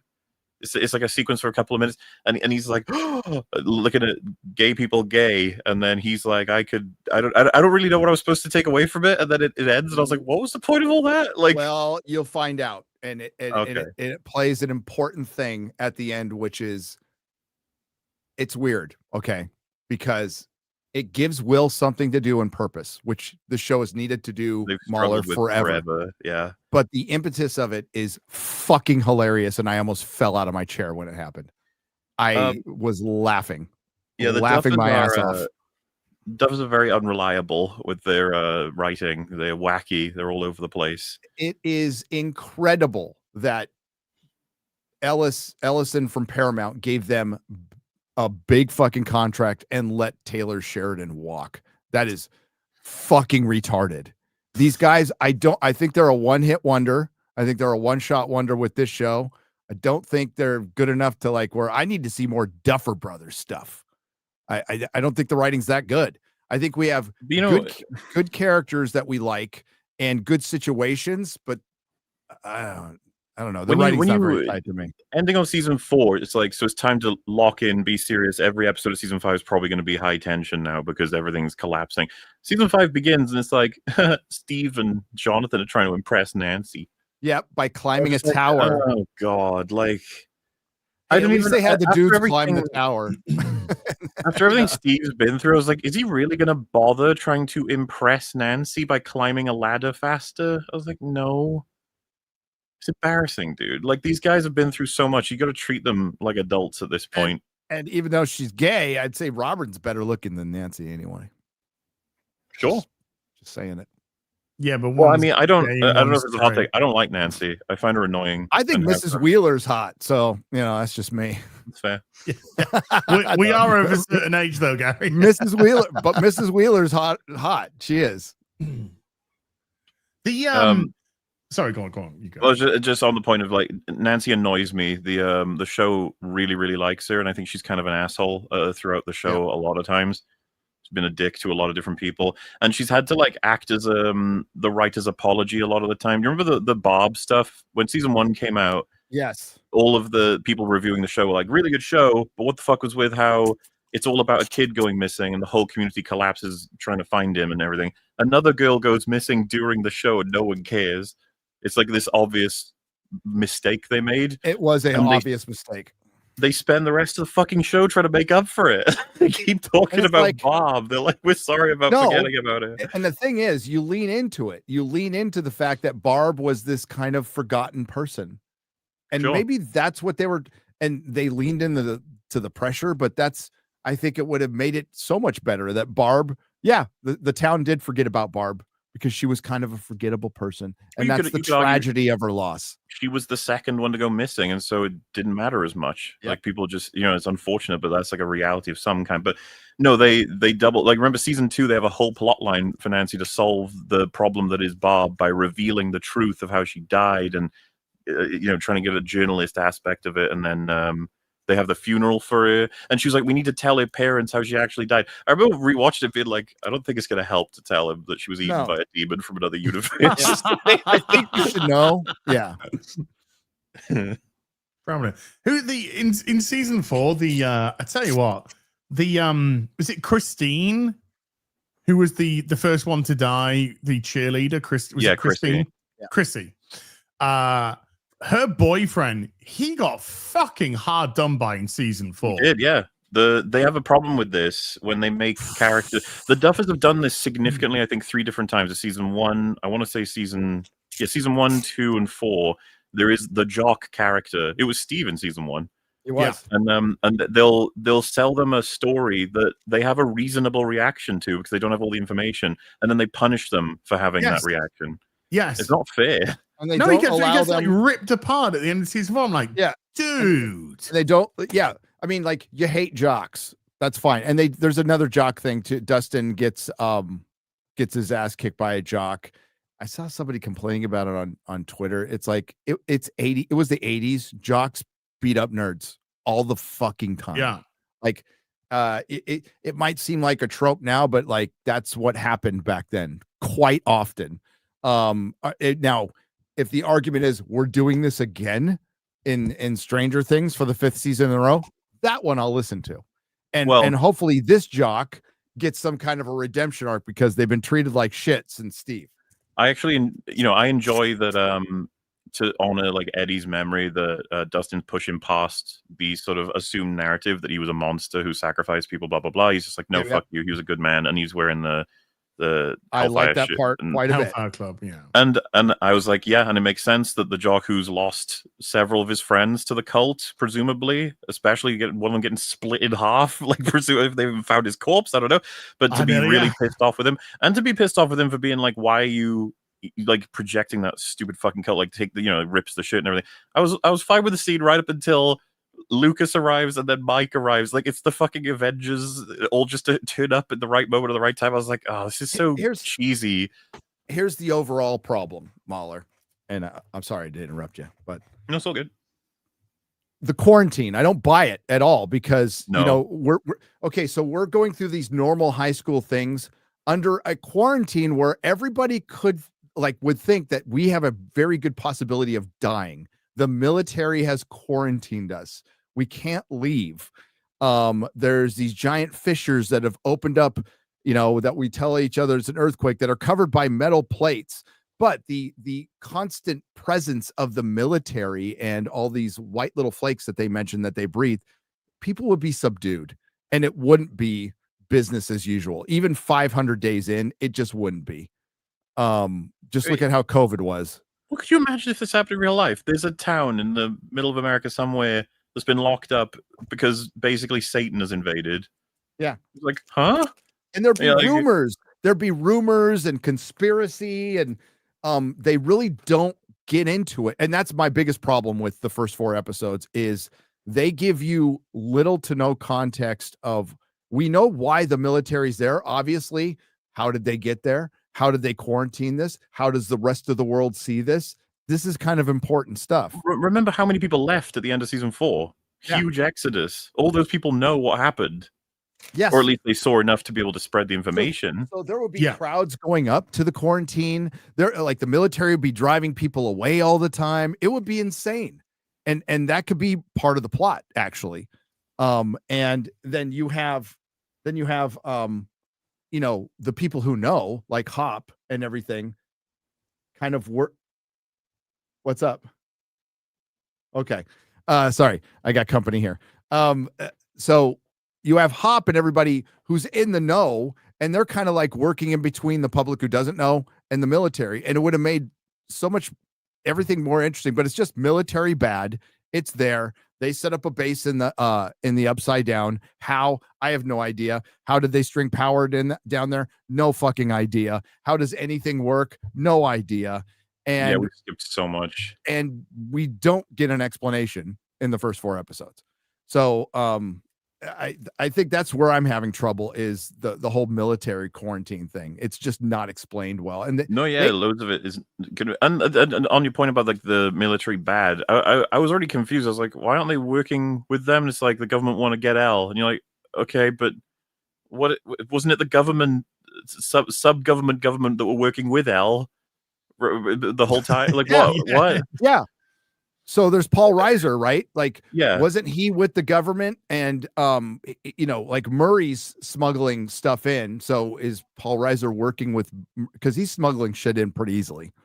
Yeah, and which is fine. It keeps. I like Murray as a character. I think keeping him in somehow is good. But it's jarring from season 4 because it's been 500 days roughly. So that's it's a little over a year. Right. Closing on 2 years. And it's just everybody's kind of blasé about it. And, the Wheelers have Joyce over in the family and they're just complaining about having them over. It's like, you guys can't leave your town. Yeah. Like at all. Like, not really treating this for what it is. Yeah, that would be concerning. And I think people would be more and more nervous as time went on, having the government presence and not telling them anything. So the reason for the quarantine apparently is the white flakes. Yeah, you don't know what the consequences of breeding it is. Yeah, and that's it. Which good enough, fine. But like Linda Hamilton's character is fucking lame. She's Sarah Connor from Dark Fate. Same attitude. I've seen it in the same everything. Seen her in the one episode and she had like 7 sarcastic lines immediately, and I was already like, I was kind of hoping we would have it be more, take everything seriously, properly, and respectfully. It's military filled scientist with padding. So as you go on with the series, what you'll see is they waste climbing up that tower, that whole competition thing. How long did that take? Like, did it need to take minutes of screen time? No. Do you see the green screen on it? Yeah, it was rough, bad, man. Yeah. So there is other stuff where they have other kooky, plans, which I'm fine with the plans. Like, we need to get into the hospital to talk to somebody. We need to get disguises. We need to set up a family to knock them all out to save a kid. And they all take too long. Everything takes too damn long. And this could have easily been 2.5 episodes, and it would have been a little tighter.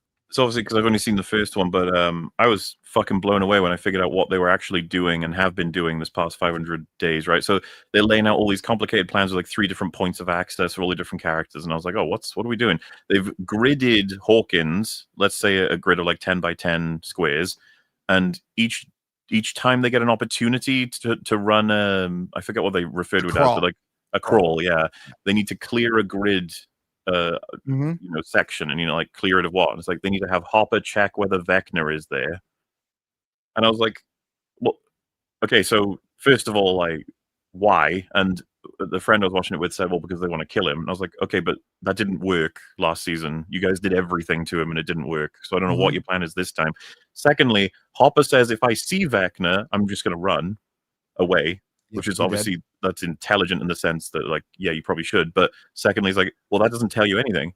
Finding out which grid space Vecna might be in doesn't tell you where he'll always be. I know. No. And then clearing out a grid space doesn't tell you he will not be in that grid space ever. So what's the point of all of this? It's like you're spending insane resources just to find out that he wasn't at grid space 117 today. Dude, and when you get to the end, like, all of it was pointless. It was all pointless. And they're going to say, well, it was supposed to be pointless. And I'm like, no, it's not supposed to be pointless. When you're even on a pointless journey within a show that's well written, you learn something, and we don't.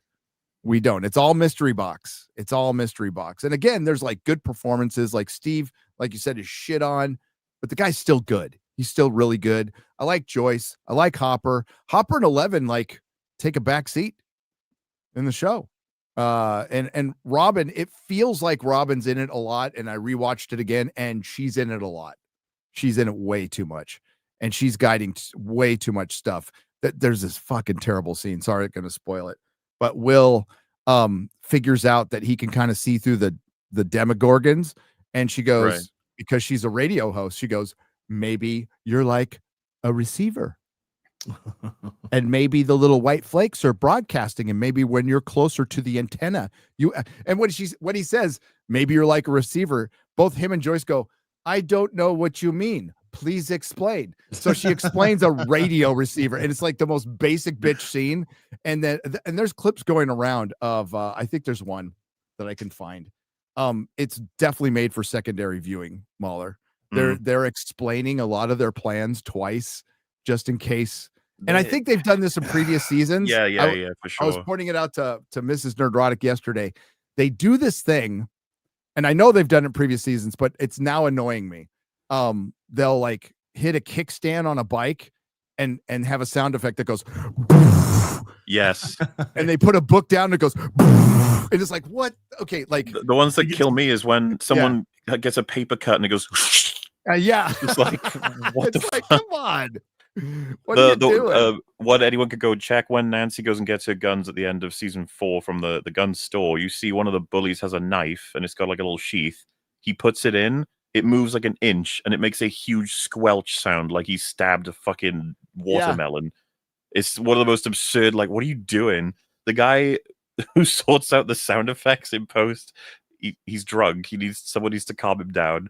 You'll have when they were walking through the Upside Down, Eddie and Steve, there's a part where he runs the light, like he's holding a torch, and he runs it past the screen, and it literally goes. It's like, it's a fucking flashlight, dude. Calm down. Yeah, he's trying to get you to look up from your phone. So The sound effects are supposed to go like, ooh. yeah, that's what I asked the missus. I'm like, oh, is that there to make you pay attention? Yeah, I think it is. And yes, it's been in previous seasons and I just figured it out. But here's one example of explaining everything we just saw or we're about to see on screen. I think this is it here. If you want to share that I will turn it up as much as I can. Do you think Dustin is okay? I hope so.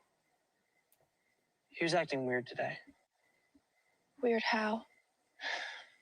Just angry, scared, reckless. Not himself. Hopper's the same. Not himself. Maybe it's just getting to us. You know, being stuck in here, not knowing where Vecna is, no end in sight. I mean, we're really starting to lose it. I mean, we really need to catch a break. Dude. Jeez. Earlier, Will had a feeling. Oh, wait, keeps going. Phil has a feeling. And it means something. Do you Okay, think- so just to give you guys some context who haven't seen that, this is all stuff you can guess. Dustin is not acting himself because Eddie died, and he's acting out, and he's trying to like egg on the bullies. Hopper is in the same place he's always been. He's worried about Elle, and it's very clear to anybody with a brain and a room temperature IQ that everything is a little off. And they, right after they have these two scenes, they have this scene explaining all of it. And it's funny because it's like, I wonder why everyone's off. It's like, could be because we have not found Vecna yet. Yes. And we are under lots of pressure. Yeah, we need to recap where we are in this situation. And this is where we are. That is a producer's note. That is 100% a producer's note going, I don't think people will get it. And, to the producer's credit, I mean, they probably know the Netflix audience pretty well. Probably. So, I'm guessing. Yeah. So it's filled with that. It's filled with filler. And it is a step down from season 4, which it's got its flaws. Season 4 has its flaws, but I think it's really good. Season 1 is great. Season 2 sucks. I don't like season 2. Season 3 is corny. but I like it, even though it's corny. But I won't argue that it's a good season. 2 and 3 are not good. Season 4 was a bit of a return to form, and that had a lot to do with making Max an interesting character and Eddie. Yeah. And Eddie. There wasn't enough Eddie in season 4 to me. No. And I'm even fine with like the Will coming out as gay stuff. Like back in the 80s, we all had a gay friend who struggled with that. It's fine.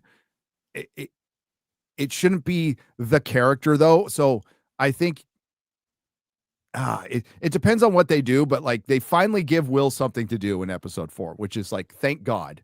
Right. And I'm fine with what they did. 5 seasons.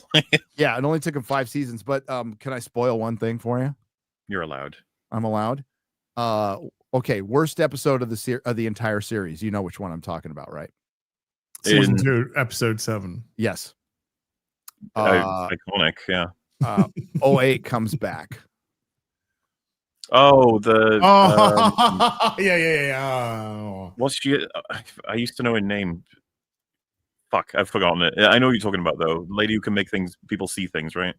Well, it's 008. She's the 8. She's the sister. She's 8. Which does that even make sense considering all of the numbers as of season 4 continuity? All of them had the same powers except her. Mm-hmm. I guess they're gonna have to account for that. She's diverse. I see. Oh, that's why. Oh, that's why. Oh, Carly, that's her name. Arguably, the fourth episode is the best because it's got the most action, and the Demogorgons seem to be dangerous again. But even within these first 4 episodes, it really varies, like how dangerous they are. And well, they seem to fluctuate per person. They do. Yeah. How dangerous they are, you know. I haven't seen the episode yet, but I already know because everyone's talking about on Twitter the fight that a certain housewife has with the Demogorgon. Mrs. Wheeler. Yeah. Okay, let's be real. A mom with her wine bottle, dangerous. Pretty dangerous, yeah. Pretty fucking dangerous. All right. Yeah. Not to be fucked with. A white woman loaded up on wine. Pretty dangerous stuff.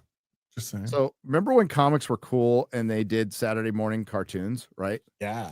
And they were promoting Spider-Man on Fox, and they would send you like a cassette of the Ramones singing the Spider-Man theme and little work in progress. And then they do a production cell. They do a production cell and put it inside the comic book. It's really neat. Yeah. Really neat. Those days are gone. Those days are gone. Oh, well, hey, you want to talk about gaslighting? You know, everybody's like, listen, if you like Absolute Batman, that's great. I have not read it. If I read it, maybe I'd like it. I have no desire to read it though. I have no desire to go check out like DC figuring out the Ultimate Universe 20 years after Marvel did and doing like a communist working class Batman. Yeah. Maybe it's great though. Maybe it's great. And I am dead wrong, but the gaslighting of like it's causing a resurgence in comic shops is a bit overblown considering the sales aren't even in some cases cracking 100,000, and that's according to DC. That's according to DC. We don't know any real numbers, and they stopped reporting comic book numbers. Period, because they're selling so well that we don't need to report the numbers anymore. That's how it always works.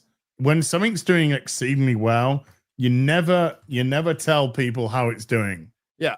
And I think it's this manifestation. And like, I'd love for comics to be back and to survive and to be doing like new and fun stuff with Spider-Man and Batman that's in regular continuity. I'd be more excited if more people were reading like less superheroes and reading Western comics or fantasy comics. That would be more exciting. That would show there was a health in the industry. I think G.I. Joe's doing well. And Transformers, yeah, the Energon universe is doing very well. But those are like Gen X properties still. Yeah. And maybe a little millennial, but those are Gen X properties. No, the for the most part Gen X. Yeah, I know what you mean, but they certainly their roots is in Gen X. Yeah. And the Transformers one is good. Like that is really fucking good. But I would love for there to be a healthy comic book industry, but to think you can manifest shit by just like, it's doing really well. Trust me, bro. That's not going to save comic shops. I don't see a bunch of comic shops opening up around here. And actually, it's pretty healthy comic wise here. We have a lot of shops in San Antonio comparatively. We have more shops here than San Diego has. Like double the amount. Wow. So there's a good, people like comics here. All right, let's get into the soups. Barry McCarkiner with a $5 says, great news. Sydney Sweeney's character will be an OnlyFans star In in Euphoria. A dildo in Euphoria season 3. It releases this spring. Yeah, boy. I don't know if I can watch Euphoria though. Isn't that like? Yeah, it's not for me. I mean, that is, but the show ain't. I'll just wait for the clips. I mean, research. Reno the Turk with a $5 says, MauLer, your Outlaws video is at 369,000. Nice. Although a lot of frustration is seen, there are some pretty good laughs from all. Awesome video, homie. Well, thank you very much. Glad you presumably enjoyed it. But yes, it was fun stapling together everyone's experiences, trying to order it all, because it's it all functions as proof, but it's also entertainment to an extent. Yeah.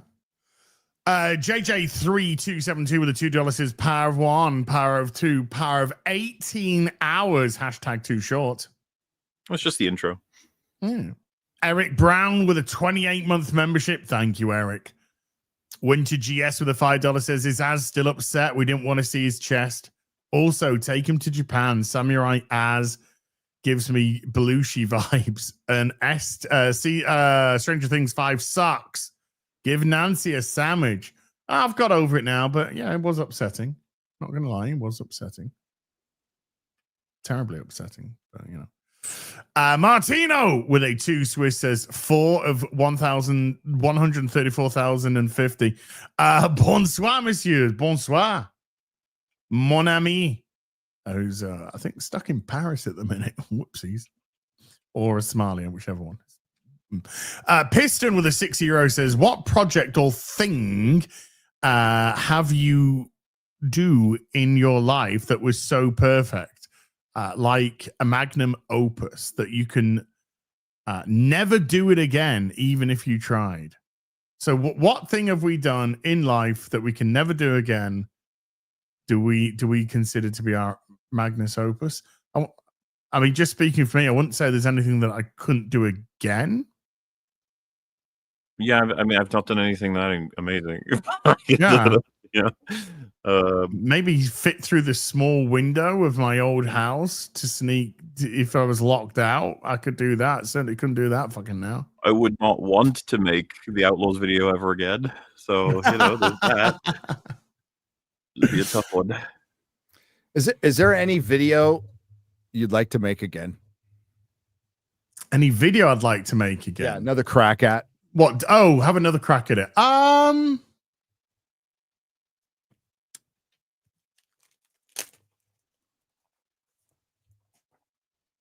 Nothing jumps to mind.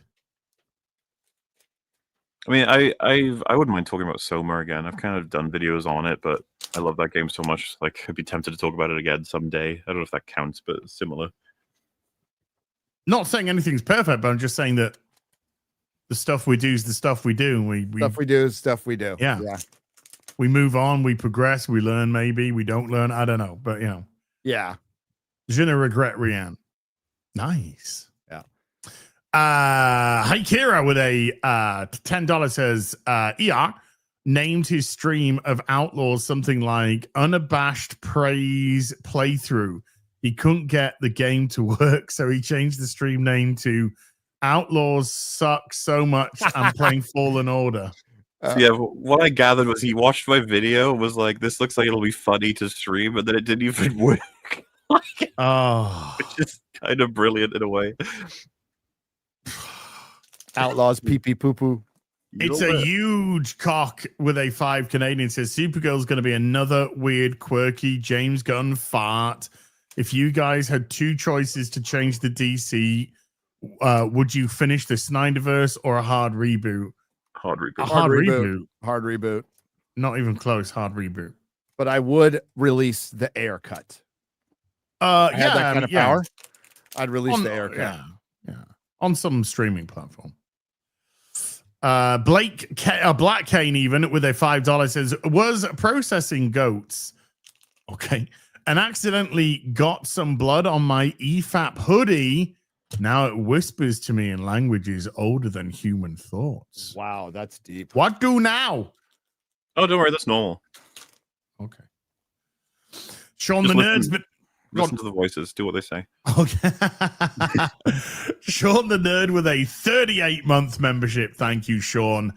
Raz Moosboy with a 19-month membership. Thank you, Raz.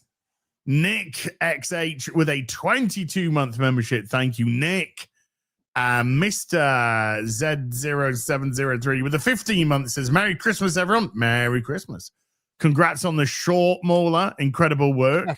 I kept rewinding because your BGM nostalgia trips me so hard. I tune out. Love it. Did you like the music in there as the 17? Yeah. I picked all of that. It's just something from all my favorite soundtracks, but you still have to kind of balance it so it doesn't distract too much, you know? Yeah, I mean, I must confess that I did start to zone out a little bit when I was listening to the Halo music. Oh, dude, yeah. I saved that. There was a couple of times I could have used it, but I was like, nah, I'm saving it.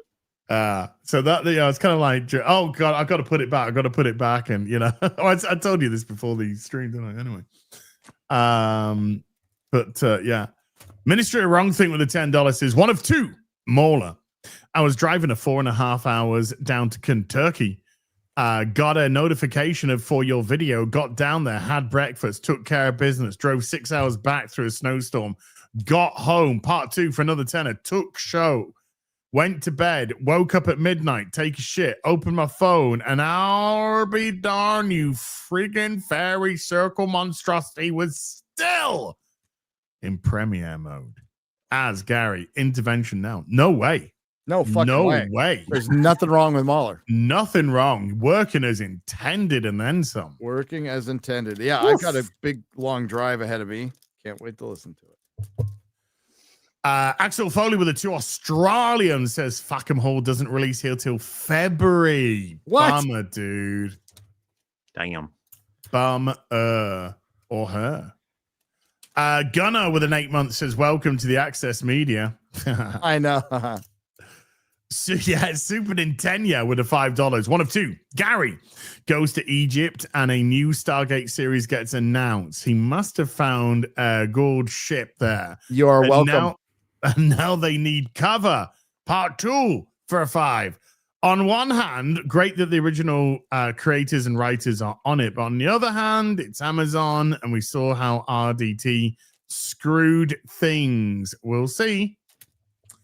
Yeah, I'm very much in the we'll see camp, not holding it too much hope. It's a very different world in 2025 than it was in, when did it come out? 1997 when it first started or so. So, very different. As is Wonky Eyebrow with a, maybe even before 1997, 1990. Yeah. As is Wonky Eyebrow with a £10 says 46th trip around the sun tomorrow. And I just got my first pair of varifocals. Fuck. Thanks for all the content, fellas. MauLer, that Star Wars vid is incredible. P.S. Gary, I'm playing Witcher 3. I may need your help. Happy birthday for tomorrow, dude. What's a varifocal? I don't know. Is it like bifocals?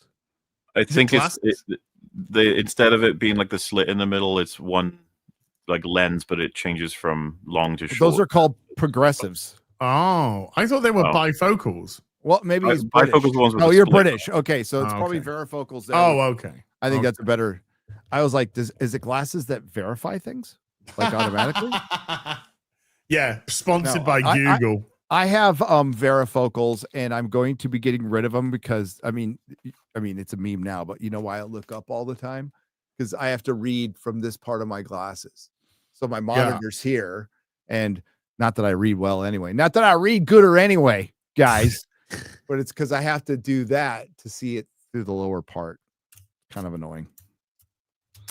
Mexi Rage with a $20 says, hell guys, the new episode of Landman got me in the feels. especially with the dad and son conversation. If you haven't watched Line Man, Dude. you gotta. Both of you need to watch the show. I'm gonna like kind of make you now. You need to watch the show. You want some good drama, and it's not a show that's like it's not our wheelhouse. We're nerds. We're nerds, but it's fucking great. Fucking hole. It's on another level. This show. Also, can't wait to see the cope and anger from the Gun Bros. All that defense. Ha.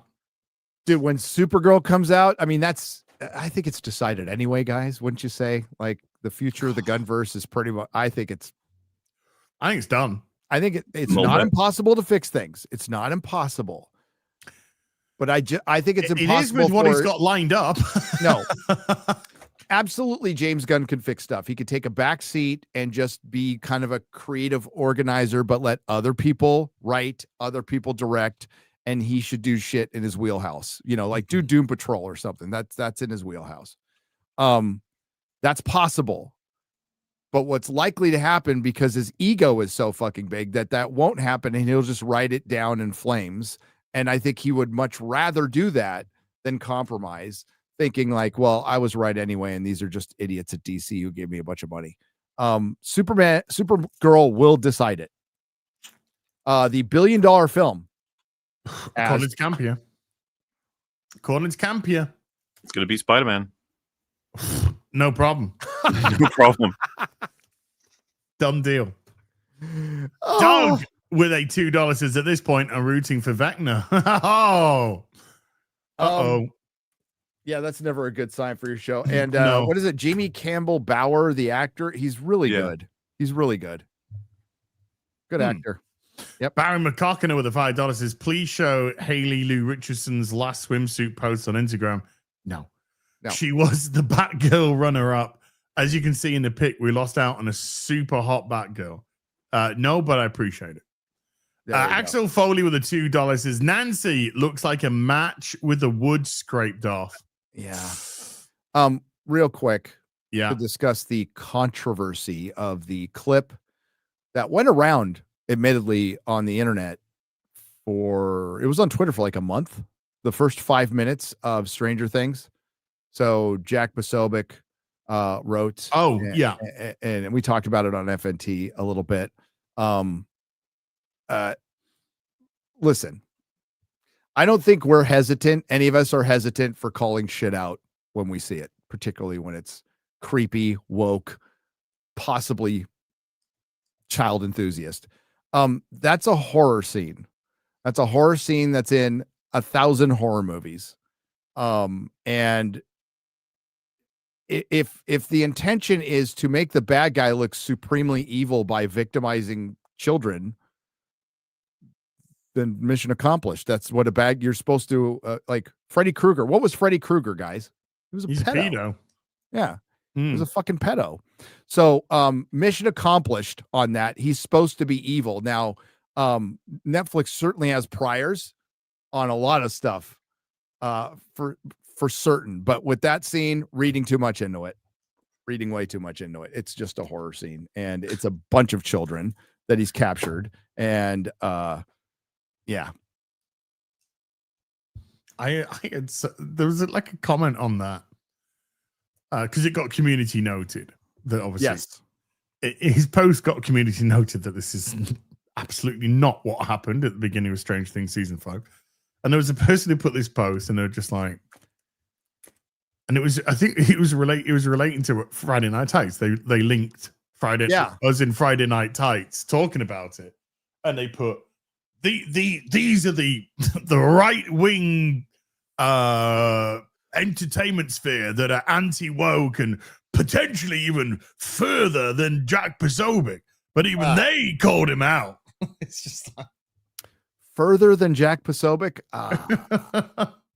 We're not. There's nothing and this is far right about any of it. Yeah, okay. And I just disagree with Jack on this and his Tulsa King take.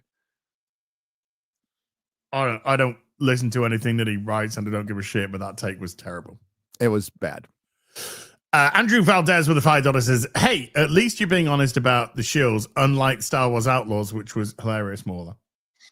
Yes. Oh, yeah. Our bag of cash will keep it. It would certainly be uncomfortable if I didn't think the movie was funny. But I'll give my full thoughts when I'm because they were nice enough to do If that. we didn't think the movie was funny, it would never have been mentioned. Yeah, it wouldn't have been mentioned.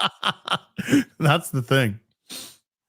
Because I wouldn't gaslight something that I didn't like. No.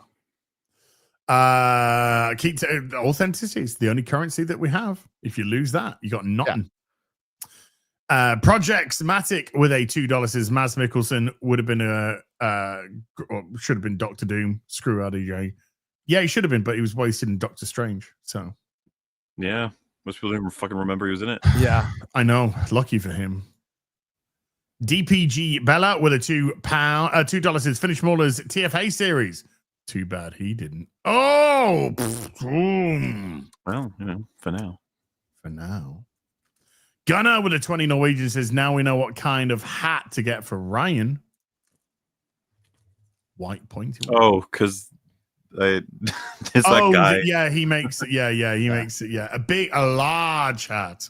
Very large hat. Matt Robertson with a $5 says, did you guys hear about the new Mad Men 4K? They left out editing, and you have scenes with the background crew operating the bath machines. No. I have seen this. Yeah, they didn't do post-processing, I guess, and they haven't brushed out certain things. Oopsies. Classic. Sounds lazy. Well, it sounds like AI too. A little bit of AI. Careful, I was coughing loudly in the UK as a crime. Sorry, sorry, apologize. Scrap Iron with a membership for 17. Thank you, Scrap Iron. Varog with a £2 says, hi everyone, how's your hutty? Yeah, how's your hutties? It's rusty. My hutties is not very good. It's not very good. I actually fucking text MauLer that, by the way. Hold on, where is it? Where is it? Here we go. I text MauLer. It's Sunday, 5:57 p.m. I can slice the controls, but my hutties is rusty. That's like what I just text. 100 times I was streaming that. I just text that to him. He just responded with a massive laughing emoji. Yeah, my hutties is rusty. Mexi Rage with the $2 says, who keeps telling them being this skinny is good? Nancy actress has always been very, very thin, but she looked even thinner in that. Yeah. Preview, maybe because the hair she changed or the outfit she was wearing. I don't know, whatever it was, because I think she wears baggier clothes on Stranger Things, but she has always been very, very thin.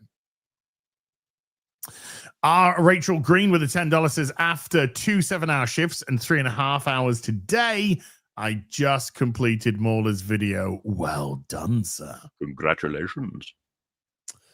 Gunnar with a 50 Norwegian says, Laura Fryer has many good videos about what's wrong with the gaming industry. Yeah, she's got some good ones. She's got very good ones.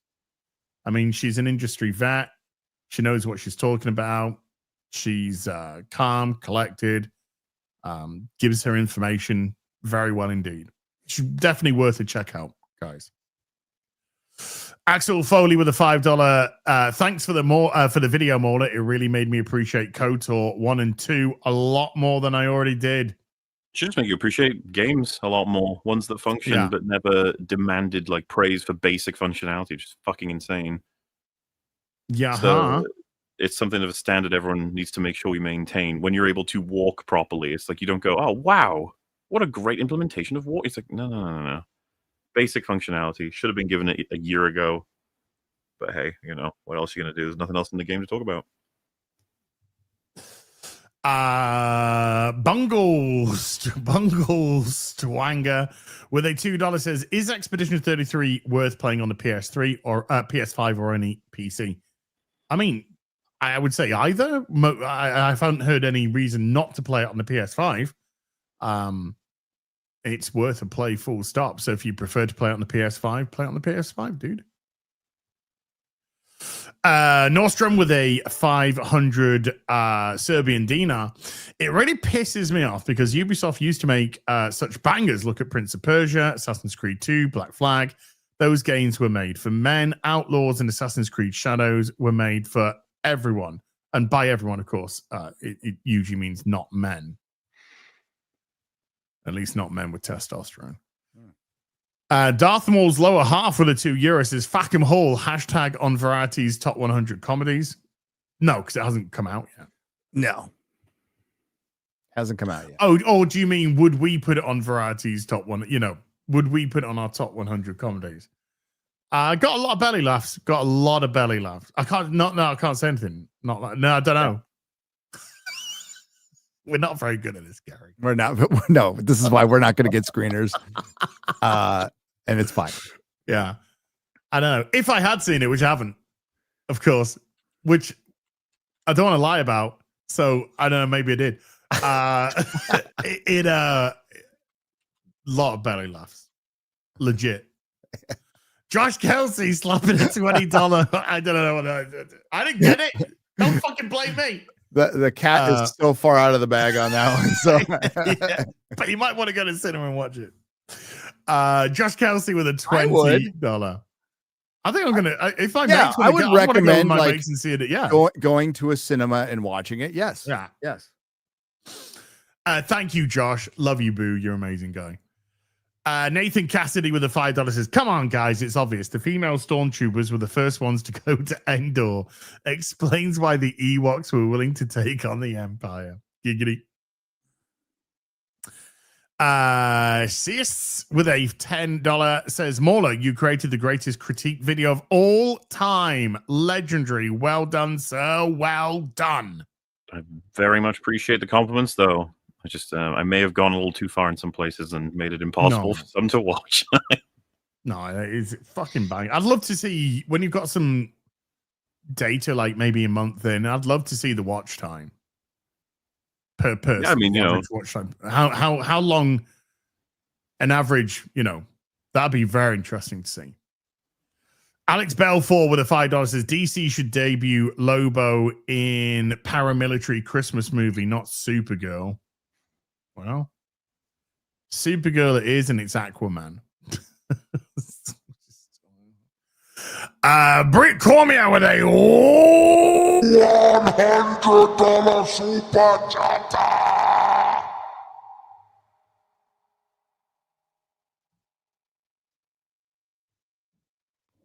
Okay. Yeah, $100. Yeah, that's why. Watch MauLer play the game. I watched the video. However, the greatest shocker was this game was nominated for Best Action Adventure Game. It's an industry award. Yeah. It's an industry award voted by the industry. So, yeah, it's like MauLer, Gary, and Az are all up for Best Real BBC Presenter. Wow, presented by the real BBC. Yes, exactly. There you go. And best performance for Humbly Gonzalez, by the Game Awards. Okay. Yeah, do you like the part where she said, like, I brought all of my wit and my charm to the character? All right. Don't put yourself down, love. No, I know. Don't put yourself down. Why Dude, would when they that? were like, "Oh, we got to play with it. We had some chemistry, and I hope that makes it into the game." And the guy was like, "Oh, you recorded your lines together?" And they were like, "No." I howled laughing at that bit as well. By the way, do you love the bit where they recorded your lines together? No. When they asked them about how many syndicates were in the game compared to Solo, and a lot of them were like, Well, yeah, due to Solo, we know that there are 5 syndicates in it, and the devs just like, it's like they seen a ghost. They were just like, "Oh shit!" Shit. If We you, only got 4. well, it's not even that. It's that I don't think they know what 5 he's even talking about in the movie. No comment. This broken, incomplete game was nominated for awards. Yeah, it's the Game Awards. It's an industry award show. Just like the Oscars, it's an industry award show. The industry's voting on this. There's a lot of politicking. Scott Kerr with the 2 Canadians says Heaven Sent came out 10 years ago. R.I.P. Doctor Who. Wow. 10 years now. Did it? Oh, whoa. Really? Yeah, I can believe. Yeah, 2015. Nordstrom with a 500 Serbian dinar again says outside of Oblivion remaster, which wasn't even done by Bethesda, it was outsourced to a third party, and maybe Death Stranding 2 2025 was very dry for AAA. Even Metal Gear Solid Delta fell short.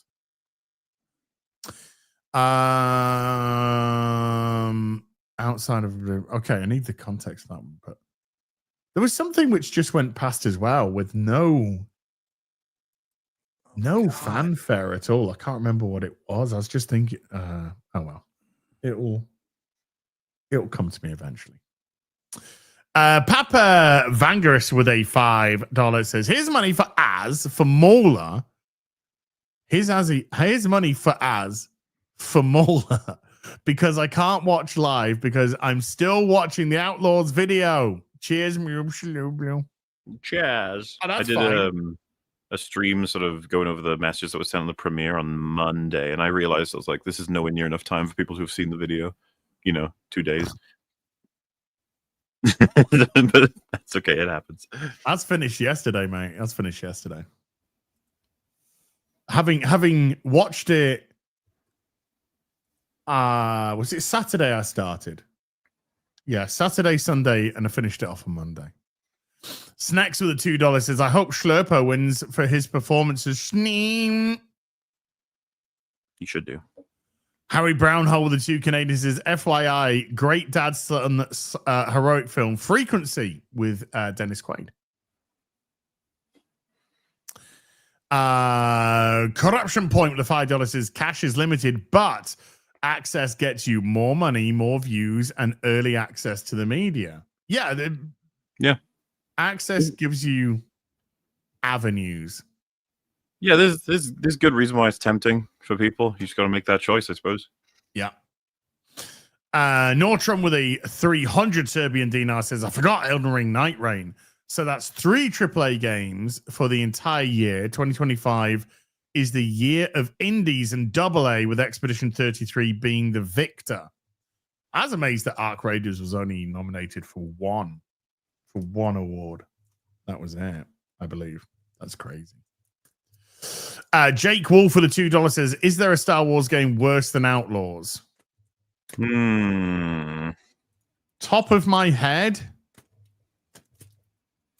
I cannot think of one. Top of my head. I just don't want to underestimate how awful Outlaws is. When we got to the freezing section, right? Every person who played this game, it either the snow the fucking PC or it killed the console it was on. It's just like, I played a Star Wars game a couple days ago. What was it? Empire Strikes Back vector graphics on my 1-Up arcade. Nice. Yeah, see, that's way better than Outlaws. Pretty fun, actually. Though I'll have you know, it's not as complicated. Oh, that fucking picture. I don't know. It's pretty hard.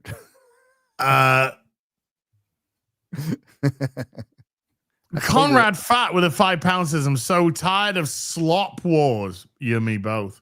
That is a great avatar. Right? It is. Somehow, yeah.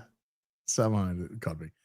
Ministry of Wrong Think with a $10 says, I think the devs made Kay Vest sound like a moron while trying to lie, so people think she's such a good person. She's bad at lying. Also, do you think ND is an ND is an indie reference to Indiana Jones? I think it is. MauLer actually says that in the video, yes. Which is from some statement they made at some point. It is supposed to be. Also, I think you're right about the, like, oh, she's such a good person, she's bad at lying, even though the way they built the character is supposed to be that she's, like, ruthlessly grown up on the streets, and so she had to learn to lie and manipulate, and she knows how to get around all kinds of people, even though she absolutely can't. Every fucking example you see of her lying is terrible. No one would believe anything. Even if people calling her out for it in-game, but that she's just successful. Anyway, the actress actually says this. She says, like, oh, she... she'll fuck it up, she'll get this happen, but she always somehow manages to make it anyway. It's like, yeah, crazy, isn't it? Like she's rewarded no matter what. Insane. Here's an interesting little bit of information. The EU e-safety commissioner has granted Blue Sky exemption status from digital ID laws. Why? Why? Don't know. But going to be interested to find out what his reason is behind that. Chris from Michigan with the $2 says, "You shilled for that sweet Gollum game." Sure did. Sure did. Absolutely. And we caused the company to stop making video games. Varag with a £5 says, "If you guys shill for what pays you, can you shill for my super chats, please? Much love, thank you." Big up there for the Varag £5 super chat. He's an absolute triumph. It's Save soaring. It's soared. That super chat soared onto the screen there. Fantastic. Ryan Matthews has been a member for 30. Thank you, Ryan. And Larry has been a member for 48. Thank you, Larry. Mr. Larry. Hasso Happer with a $10 says, "Lots of good games this year. Top 5. Escape from Duck Off, Kingdom Come Deliverance 2, Absalom, Hades 2, Silk Song, honorable mentions, Age of Darkness, Adam Fall, The Altars, Dispatch, Abiotic Factor. I have got it. I haven't played that yet. Mega Bonk, which did very well. Monster Train 2. Some good stuff. Yeah. Yeah, good games are still made for sure. Yeah. Dildo Shaggins with a £2 says, "Fellas, streaming tips, asking for a friend. Be yourself, have good audio, and be able to communicate." And try to avoid dead air. Yes.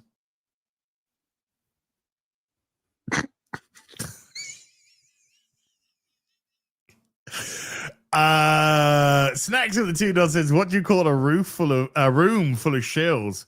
A pound."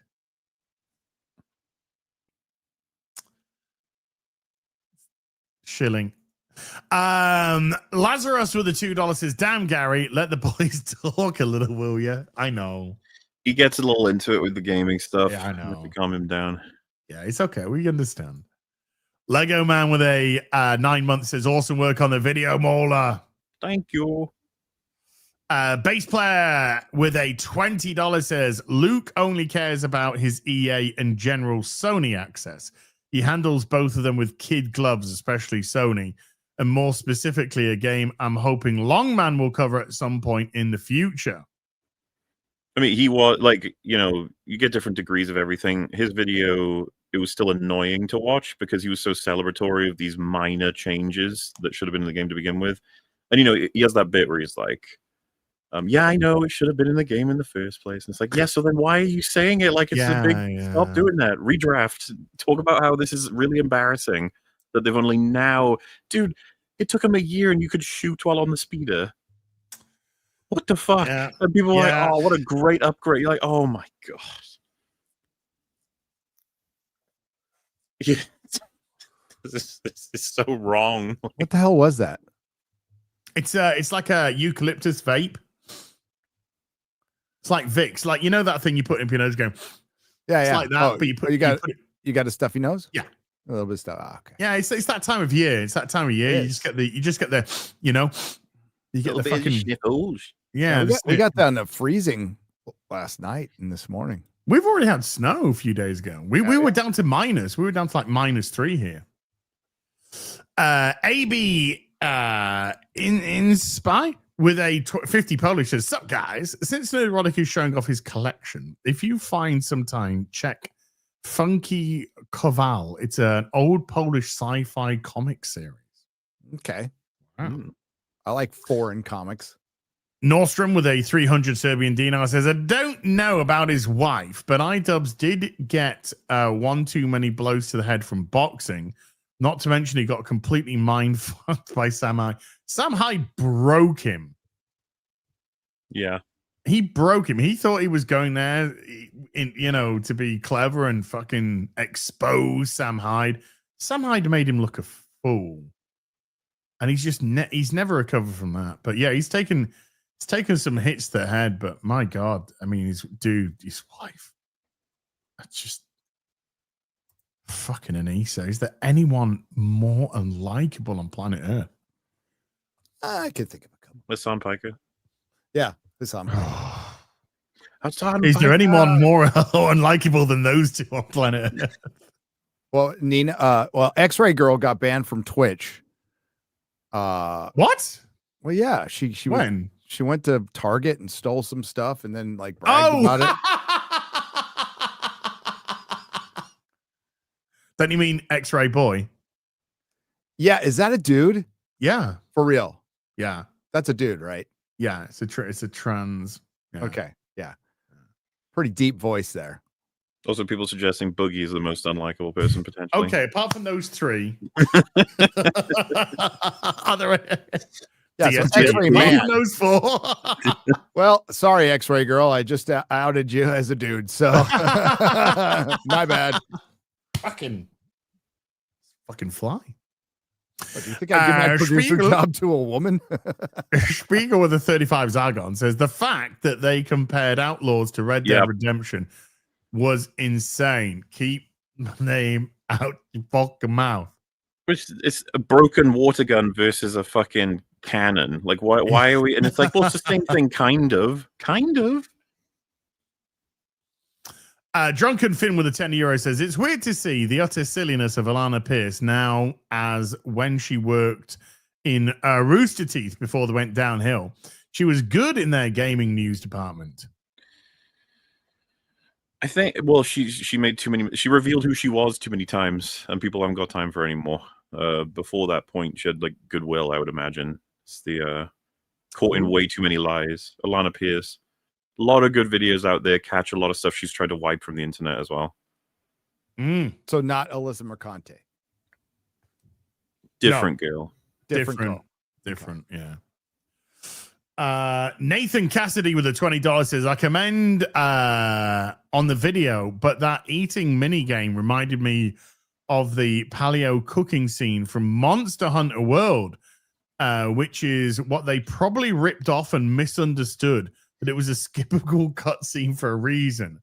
Yeah, Monster Hunter do it way fucking better. It's not even fucking close. Holy shit. I love Monster Hunter. It's awesome. But you're probably right that they're trying to rip it off. To get a buff as well. It's just it's putting a buff on you, you know? Well, and it gives your cat a little boost that, actually like serves a really good function in the game and makes a difference depending on what you load it up with or what one you choose. I'm describing something called mechanics. I don't know if you've heard of that. It's Outlaws has never fucking heard of it. Yeah, Outlaws has not heard of that fucking word, mate. Goblin Knight Leo with a $20 says, I'm 11 hours into MauLer's review and I haven't seen any footage from other Star Wars games yet, not even the most direct equivalent in Shadows of the Empire. Why not? Merry Christmas from Florida. We addressed this. No, yeah, I read it ahead of time. Yeah. But the broad thing is just, it was already, the video was so long, I decided early on that I wouldn't bring in a game that does it right each section, even though I think all of us know of at least one with each section that does it correctly. The Pally Down with a $10 says, I platinumed Dragon Age Veilguard. Got it for $20, played it for 10 hours, hated it, ranted about it. Customer said I can't complain because I haven't beaten it. I got 100% just to say fuck you. Was free on PlayStation Network the next day. Aww. TJ Jordan with a $10 says, weird side story here. My job has started referring to box cardboard for recycling as gaylords. No, seriously. And when we have too many of them, I cry out, there's too many gays around here. All right. Okay. Goblin Knight Leo with another 20 says, appreciate that answer. But Dash Rendar was literally the not Han Solo character that they wanted K-Vest to be, hence my question. Especially with the point Fringy made about LucasArts. Amazing work, all the same. No, seriously, I totally get it. I do think there's loads of times it would have been appropriate, but I was just starting to be like, man, this video is already fucking enormous. And the more I start to delve into games that do it correctly for any given thing, like you remember the part where I referenced TF2? I was already like, oh, I should probably calm down. Like talking about how other games have guns in which you can fire different bullets Yeah, from yeah, them. yeah. You know what I mean? I'm like, I can't. I'm going to be here forever if I talk about like what games can do with guns. Holy shit. Jeremy Snowden with a £5 says, I'm at 17 hours, 3 minutes, 36 seconds. Really impressed how tight the video's been. There's been a couple of montages which dragged a bit for me. Great stuff. Completely understandable. And yeah, thanks for letting me know. I love. I am a sucker for montage, particularly when it's a montage of shit. So you know. So am I. That's probably why I find them entertaining as hell. Yeah. So I'm like, I was good. All you know, I was like, you know, when your voice would come back and be like, oh yeah, that is MauLer. Oh hi, yeah. Robert Hayes with a $5 says, first movie you remember seeing in the theaters. Mine's The Rocketeer. E.T. I don't know if it was the first one, but one of my earliest memories of Small Soldiers in the theaters. When did that come out? 98. So I would have been 5. Yeah. Jesus Christ. Nice. Beekler? Yeah. First movie that you remember seeing at the theaters? Robin Hood, the Disney animated Robin Hood. Oh, wow. Okay. Yep. Yeah, mine was either E.T. or Doctor Who and the Daleks with Peter Cushing. Oh, that's awesome. Yeah. It's either one of those. But I remember both vividly. Relatively vividly.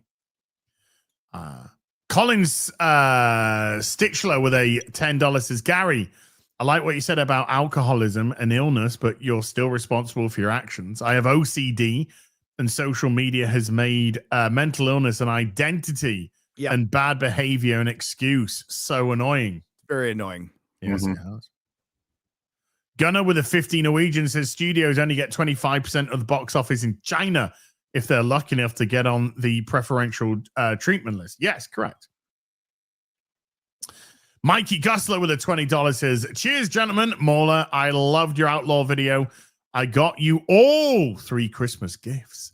As and MauLer's gifts are from Universal and Gary's from my record store. Yesterday was my 26th birthday. Thank you all for what you do for me. Thank you, Happy Mikey, birthday. man. Happy birthday, Mikey. Happy birthday. Yeah. We love you, man.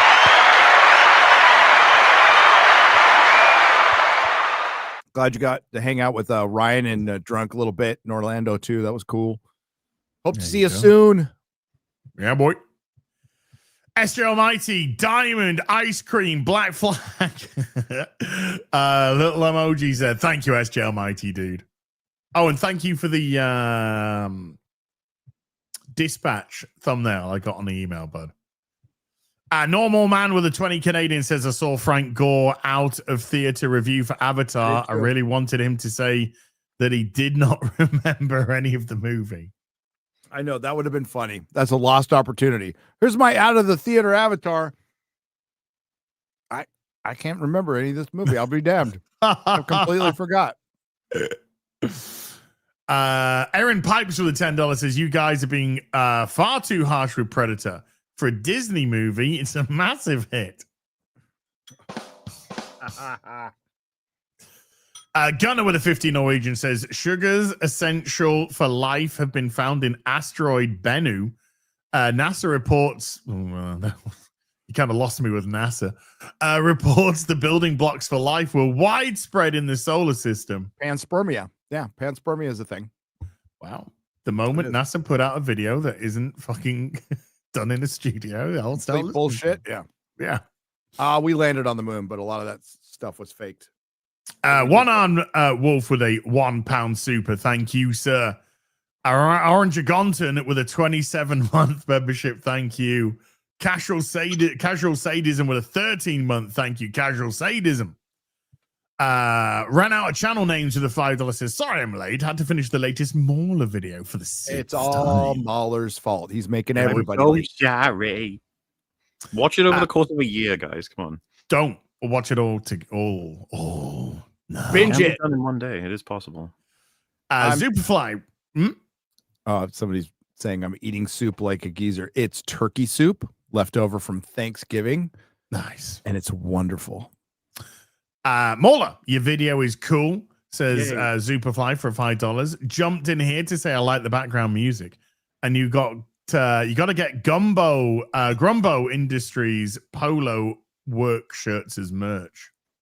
I think it was Wumbo Industries. I just have wacky names for stuff, and yeah, I'm sure at some point.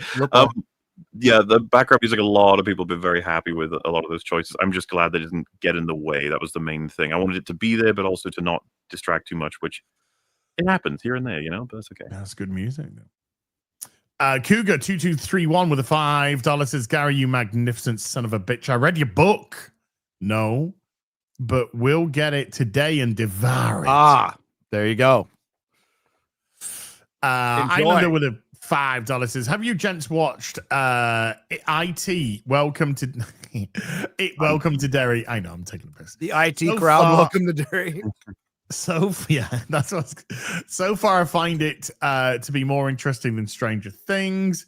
I personally just got no interest. I'm just waiting on friends to say if it's worth it or not, basically. Yeah. Same for Pluribus once that's finished. Okay. I saw the first episode of It, Welcome to Derry. It's not bad. It just didn't like draw me in like the first episode of Stranger Things did, but it probably gets better.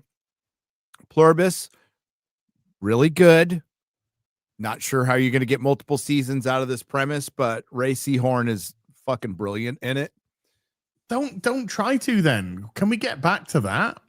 Maybe they don't. Like, I don't know. Vince Gilligan gets this rare thing that I don't give Hollywood, benefit of the doubt. Like, I'm enjoying it so far. I'm really enjoying it. Yeah, I've been heard it's worth definitely worth a watch. Yep. Daniel Todd with a $5 says, who is the Pillsbury Doughboy with the glasses, and is he important? Is that Gary? That's Gary. He's a bit of a big deal around here. No. Mulder Scully with a $2 says, YouTube reviews are now ShamWow style infomercials. I mean, dude, the fact that we're at the point we're stuck with more of his video is ad than review is insane. Are you guys talking about? Somebody said Derek from Stranger Things, but thanks for thinking it was me. Derek is one of the better new things in the show. I like Derek. I do. I wish they stop introducing new fucking characters when they don't even know what to do with all the characters they need to stop. Like making Holly prominent, like really prominent, and Robin, and now Derek. It's like, and then we're getting less of Joyce. She's not the main fucking cast. She's not in it very much. Dude, she's getting $1.2 million an episode. I think Winona Ryder's like, I don't give a shit. Yeah. Did you see that they were like, they didn't bring back Argyle because they're racist. I was just like, oh no, the guy who is high. That was his whole thing. He's just high. What a shame. They bring him back and he's just a thief. Jackal with a $10 says, it's going to be Jackal, but Jackal, in 10 years, Outlaws will be considered a masterpiece. You'll see. Everyone will be saying Dank Ferrick then. Dude, that was doing my fucking tits in. I hate Dank Ferrick. It sucks. It wasn't that they were just trying to cram it in everywhere. It's just like when you were like fighting and throwing grenades and they were blowing up and everything and like blowing up going, Dank Ferrick. It's like, what? Phil from All That Remains, who's on Timcast, good dude, really good dude. Tried to resurrect Game of Thrones season 8. I just watched it for the first time, and season 8 totally makes sense. And I'm like, and I'm seeing people like, yeah, and I'm like, no, just fucking no, stop it. Let's not even go there. Let's not do this again. Dude, imagine when we get to the 10-year anniversary of season 8. That's gonna be insane. We're close. It's going to pass without. Season 8. No, we're 3 years away. That's what I'm saying. Like, it's just gonna be like, geez, that was 10 years ago. Ugh. Well, we got the 10-year anniversary of The Force Awakens coming up. Oh, that was it. Yeah, not long. That was it. We are that days was the one away. I was thinking about. We're days. That was the one I was thinking about. I was like, it's coming up 10 years for something that can't. Force fucking Awakens, man. So I'm sure a bunch of people are going to be doing stuff, MauLer. I'm sure a bunch of people will for the anniversary. I mean, you're both coming to my Force Awakens house party, yeah? Yeah, course. Well, I think a lot of people will be celebrating it, except for Disney. So I don't think Disney's doing anything. I can't speak for everybody, but I didn't do a review of it, a video review. So I will be doing a video review. I remember watching Red Let Media's at the time. They loved it. Yeah, they liked it. It was everything. Well, Mike loved it. Yeah. Yeah. NPC Otter with a 2-month. Still my favorite. Chris from Michigan with a $5 says, women with wine bottles have destroyed nations. A demigorgon is in deep shit. Yeah. Aurelio has been a member for 16. Thank you, Aurelio. Calioth with a $10 says, just getting home from work, missed a bit to catch up on. You think Ubisoft is about to be fully purchased, hence its delisting? Not many reasons result in that. They're not risking all credits. Shut off? I don't know. Shut. Well, we've talked about this before, but the assumption is this is the next phase of them gradually being bought out by Tencent. Yeah. Aurelio with a $5 says, Gary, do you recommend movements to Texas? Tired of blizzards and black ice, maybe Florida. Is there any cost of living hard, better, neutral? I'll try to keep this quick. I mean, your cost of living wise, you're better off in Texas overall. Florida's a little more expensive, particularly around Orlando and Miami, but it's cheaper in other areas. Just depends on what you like. I don't mean to disrespect Florida, but where I am, climate wise, it's very tempered. It does get hot in the summer, but in fall and winter, it's pretty nice. And you can, and the housing market here is still like, well, it's not California. Okay. So I'm not going to say it's cheap though. Just at all. Very quickly. Ricky Gervais billboard. I fucking love it. Fuck off. Had another complaint. Someone emailed us saying that this billboard upset them because they themselves didn't like dogs. We emailed back, well, you know what you can do then.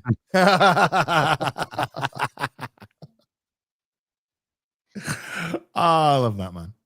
I did too. Give me the singing drummer with a 25 Polish says, as I read the Transformers comics in the 90s when they were coming out, the whole Unicron saga. What Transformers should I read now? Go to the I keep wanting to say Skydance. Sky, what's the image company? Sky, whatever it's called. The new comic that's out at the minute, the Energon Universe one. Skybound. Skybound. Yes. Skybound Transformers comic. It is fucking absolute bueno, dude. Absolute bueno. They're good.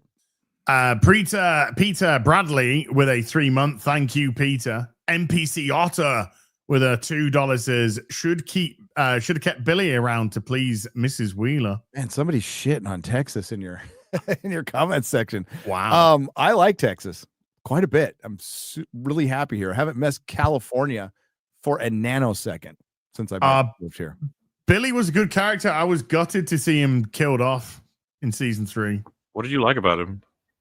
It was just a twat. I always wanted them to give him more. I was waiting for them to give him more. Like he was like he kind of like took over that sort of bad boy but likable bad boy that the show had just lost. There was, because all the characters were just becoming so fucking vanilla and bland that Billy came in and he actually had some spark about him, had some life about him, and I like the actor. I just don't feel like the writing did much for him. They didn't. They needed to do more with Billy. They needed to do more. He with him. should have gotten a redemptive arc. They tried at the very end, but they should have done a little more. Slapdash. Very slapdash. I mean, I'm not as high on Stranger Things as maybe you guys are. I think it's just it's a decent show, but I don't think it's wonderful. And apart from Steve, I'm really struggling to like a character. It's not far off what like. I really like season 1. I hate season 2. I think Yeah. season 3 is a mess. And season Yeah. 4, it's got really solid stuff in it. Like I think it has the best episode of the series in season 4, but it's also got loads of shit in there. Like the Mike Will plot line with the pizza guy who's high. Like there's so much time that's fucking wasted on that. Yeah. I'm not really that fond of Joyce and Murray's Russia plot. It's that was more, awful. That was awful. Yeah, The Russia thing was dreadful. But I really like the Max, Steve, and Eddie stuff in season 4. Yeah, So every time that comes back, it's good again. Dustin and Steve should be they were great together. When they paired them together randomly, I think in season 2, they then realized like, oh shit, these guys are really good together. Yep. And then they do a lot with them, which they're both really charismatic actors. So you just yes, pair them up more. I could watch those two do stuff, but other than those two together, because I think Dustin struggles when he's away from him. But Dustin and Eddie I really liked as well. Yeah, Dustin and Eddie was a similar, but I think it was a similar-ish sure dynamic. But yeah, I struggle to like anyone. Like there's some that I don't dislike, but I don't. Well, I'll tell you what, I really like Hopper in season 1. I do not like him at all in season 2 or 3. Season 4, he gets a bit better again because they treat him seriously. And season 5, I'm not sure what we're dealing with, if it's goofy fat Hopper or if it's like competent Sheriff Hopper. Yeah. They flip on that a lot. And I think David Harbour himself loves playing the fucking clown. Yeah. It's like Red Guardian versus actual Hopper. Gus with a 21-month. Thank you, Gus. Jake Wolf for the $2 says, what if somehow Supergirl makes more than Superman? Then it'll probably be a very good film. There's no fucking way. If that happens, I don't even know how to. The only way that it can is if it it's going to be limited probably by its performance. It would have to be generational. It'd have to be the most amazing fucking movie ever. It would have to be like a really good movie, in which case we get a really good Supergirl movie. So cool. But it's not going to happen. It's never going to happen. Cannibal, the Dragon with a 12-month says, can you tell me what is going on with Star Wars? After 2027, there's nothing, no movies, TV shows. What's going on? Merry Christmas, by the way. Merry Christmas. No, well, there's nothing going on that we are aware of. Announcements to come. They make announcements like they're fucking going out of fashion. For Star Wars. We've got Starfighter next year. No, sorry. We've got Mando and the Green Fucker next year, and then we've got Starfighter 2027. Oh, we've got Ahsoka Season 2 coming to next year as well. Yep. Other than that, I have no clue. Yeah, wasn't there a rumor that they're going to do like the original cut remastered for the anniversary? Yeah, but that's not new though, is it? No, nothing new. No, they're not doing any like Doctor Who 50th anniversary. They should have been building up to it like now. Dude, the fact that it didn't cross their fucking mind is insane. The fact that the movie, the Star Wars movie for the 50th anniversary of Star Wars is fucking Mando and the Green Cunt is absolutely laughable, baffling beyond compare. Jesus Davila has been a member for 46 months. So smash that like. Thank you, Jesus. Jay Walker with a 6-month. Thank you, Jay. We got Ricky RRV with a $5. Says MauLer. The famous Jenny Nichols screenshot is in full force, lol. So predictable every single fucking time. Need to finish it, but awesome vid. It was our fault. We criticized a woman. We should have seen this coming. Ruh-roh. It's everyone points out who's seen any of it is like, how come you guys only did this when they like covered Jenny? Like we covered Nostalgia Critic for longer at that point, like plenty of male creators, but it was only the female. It was really weird. Everyone went nuts when we said that she had a bad take on Joker, which, by the way, she did. And most people would agree that she did. She said the film was about how you shouldn't take your medication. What? Insane. She said insane things about it, but she gets away with it because she's like, a wholesome Chungus creator. It's kind of like Chris Stuckman had this defensive shield around him for a lot of people for a long time, but that's fucking gone after the gambling ads. Oh, well. Beatbuster's been a member for 36 months, as I figured out to MauLer. So I watched the entire 17 and a half hours in one sitting. Well done, sir. Good lord. Well, I hope you enjoyed, of course. It wasn't too Yeah. grueling. GG, dude. Magnum Norse with a $10 says, you weaklings cannot deal with my kingly greatness. The Sam Jackson who conquered a continent, and I'm coming for your shit, Az and MauLer. I'm coming for it. My God. You look fucking great, by the way. But I'd watch that. Samuel L. Jackson as a Viking. Fuck it. I'd watch it. As long as he says motherfucker all the time in it, I'd be great. And the word that we can't say. Aaron Pikes with a $10 Gary. If you understood what I said then, I did say Aaron Pipes with a $10, but really weirdly. Yeah. Gary, my eyes were as bad, or were about as bad as yours. Had lens replaced for cataracts. Gone from 20/800 to 2015. Should consider. Wow. Yeah, they talked about it, but that surgery is like hardcore. You know the score. You know the score. Gunner with a 15 Norwegian says, I played and enjoyed Kingdom Come Deliverance 2, but I guess that and Expedition 33 only count as AA games. Correct. JRL Sex with a $10 says, hi guys, MauLer, loved your YouTube short. Your background music choices were great, and I recognize a lot of the music. I'm curious if you have played Deltarune. Noticed a lot of music from that game. No, but I've yet to play Deltarune or Undertale properly, but Toby Fox he's made a lot of songs I'm quite fond of. So yeah, I saw a couple in the vidya. Peter Bradley with a $20 says, I've recently started playing 2 Star Wars games, Knight of the Old Republic and Jedi Knight Dark Forces 2. Nice. KOTOR's great. It's long time since I played it, because I played it when it first came out, but I remember loving the shit out of that game. So glad that the remake has fallen apart. And Magnum North dropping a $5 into the chat as well again. Mark Tan with a 5 SGDs, whatever that is. As more live streams of 5 Hearts Under One Roof, please. Can't get enough of Gran. Yes. I think Thursday I'm going to do the Dispatch completion, finish off Dispatch, and then Saturday we'll be doing 5 Hearts Under One Roof, the Gran Run. Season 2, the Gran Run.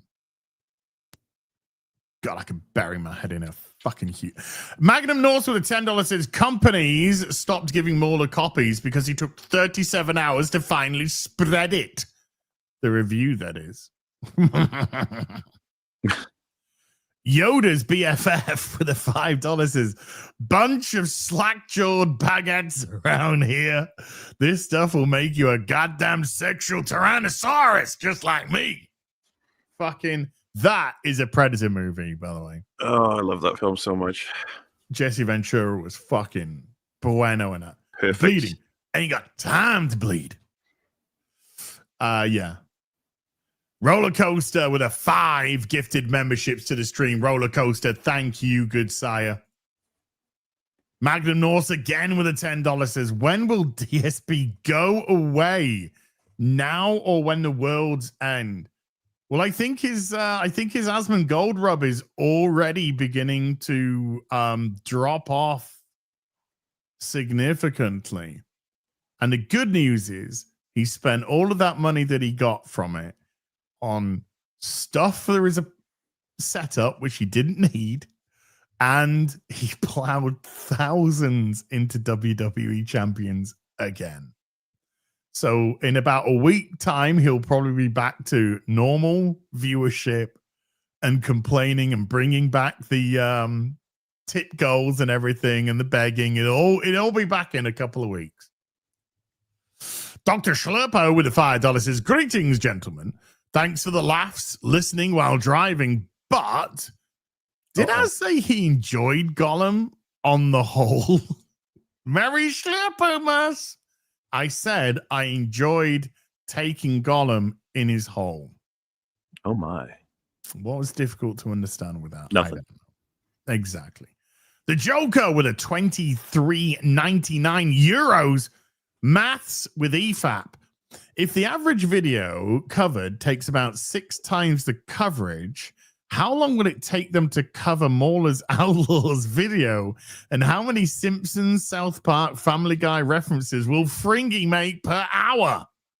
7,000 is the answer to both. Oh, brilliant. Magnum North dropping in another $10 says, God damn it, every time MauLer opens his mouth, it pisses me off. Damn. Doesn't have a mouth, it's got tentacles. Yeah. Yeah, true. Magnum North with a $5 says, I love MauLer, but he hates everything. Oh, is this because I fucking was critical of Stranger Things? Come on. He doesn't hate you. In theory. Snacks with a $2 says, anyway, see you next Tuesday. Yeah, see you next Tuesday at Gary's channel. Magnum North with another $10 says, one thing I learned from Gary's book is that it has nothing to do with my experience in jail. Good times and hard times, motherfucker. Joke of all butts with a 20 Danish says, as explain 2 of WoW's most gross / worst features. Well, I haven't played WoW in 6-7 years, apart from like I've done like a day in WoW, 1 day in WoW a couple of years back, and I think I did 1 day in WoW like in 2020 or 2019 or something. But don't ever get me talking about the goddamn fucking table. That fucking quest table where you send your followers on the, oh my goodness me. The table which took content away from you and gave it to fucking NPCs to simply report back as a bit of code. And I would say as well that the store selling the gold, all that was there for was that Blizzard wanted to become the gold sellers. They were annoyed at how much third parties were making from gold selling, so they became the gold sellers to kill that. They kill that industry. B, they make all the money from it, and it absolutely annihilates economies in doing so. And that's what it did with the economy in WoW as well. It just inflates all the prices because when you get whales that are quite prepared to buy as much fucking gold as they want to get, and then they get items and plenty up. So the economy being plunged in with the gold selling themselves, and that fucking table, that took away content. 2 things, great job, but thank you. And Uzel Knapp with a $5 says, when watching Stranger Things, I skipped every time Will and Robin talked together. The cliffhanger was still great. Didn't feel like I'd missed anything. Do you know what? Again, I don't want to sound nastier than it probably will do. But there were a lot of times when because I watched season 3 and season 4 last week, first time, back to back. And there were a lot of times where I was like, I need to watch this because I need to get the context. I need to get the full context. But there's a lot of times that was just like, I really could just skip, particularly like in the Russia thing. I just want to skip to the next. Like, Can I get back to Steve? Can I get back to Steve, doing something maybe? Can I get to somebody it's the fucking high pizza guy. Oh no. Yeah. Can we go to Matthew Modine?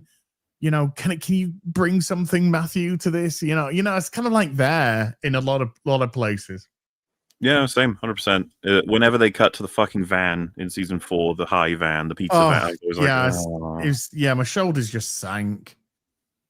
Like when they were at Dustin's girlfriend's place, the whole of it was just, please. The best part of that whole plot line is the action scene in the house with the bodyguard who like gets them through. Like they have like a John Wick scene out of nowhere. Remember what I'm talking about? Az, you remember? I In the remember. house.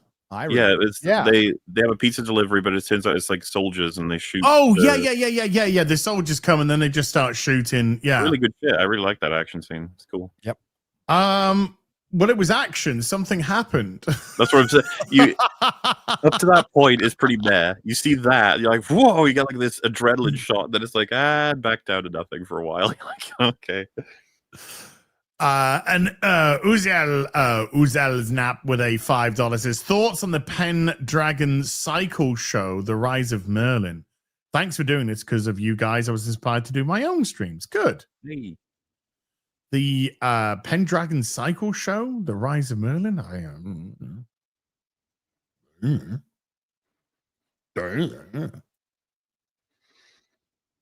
have not seen it. So there we go. There's our thoughts on that. Yes.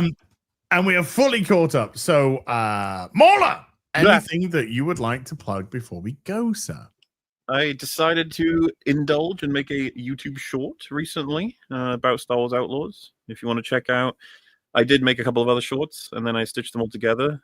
It got a little long at the end there, I guess, but check it out if you're interested. It's on the old channel. It's out now.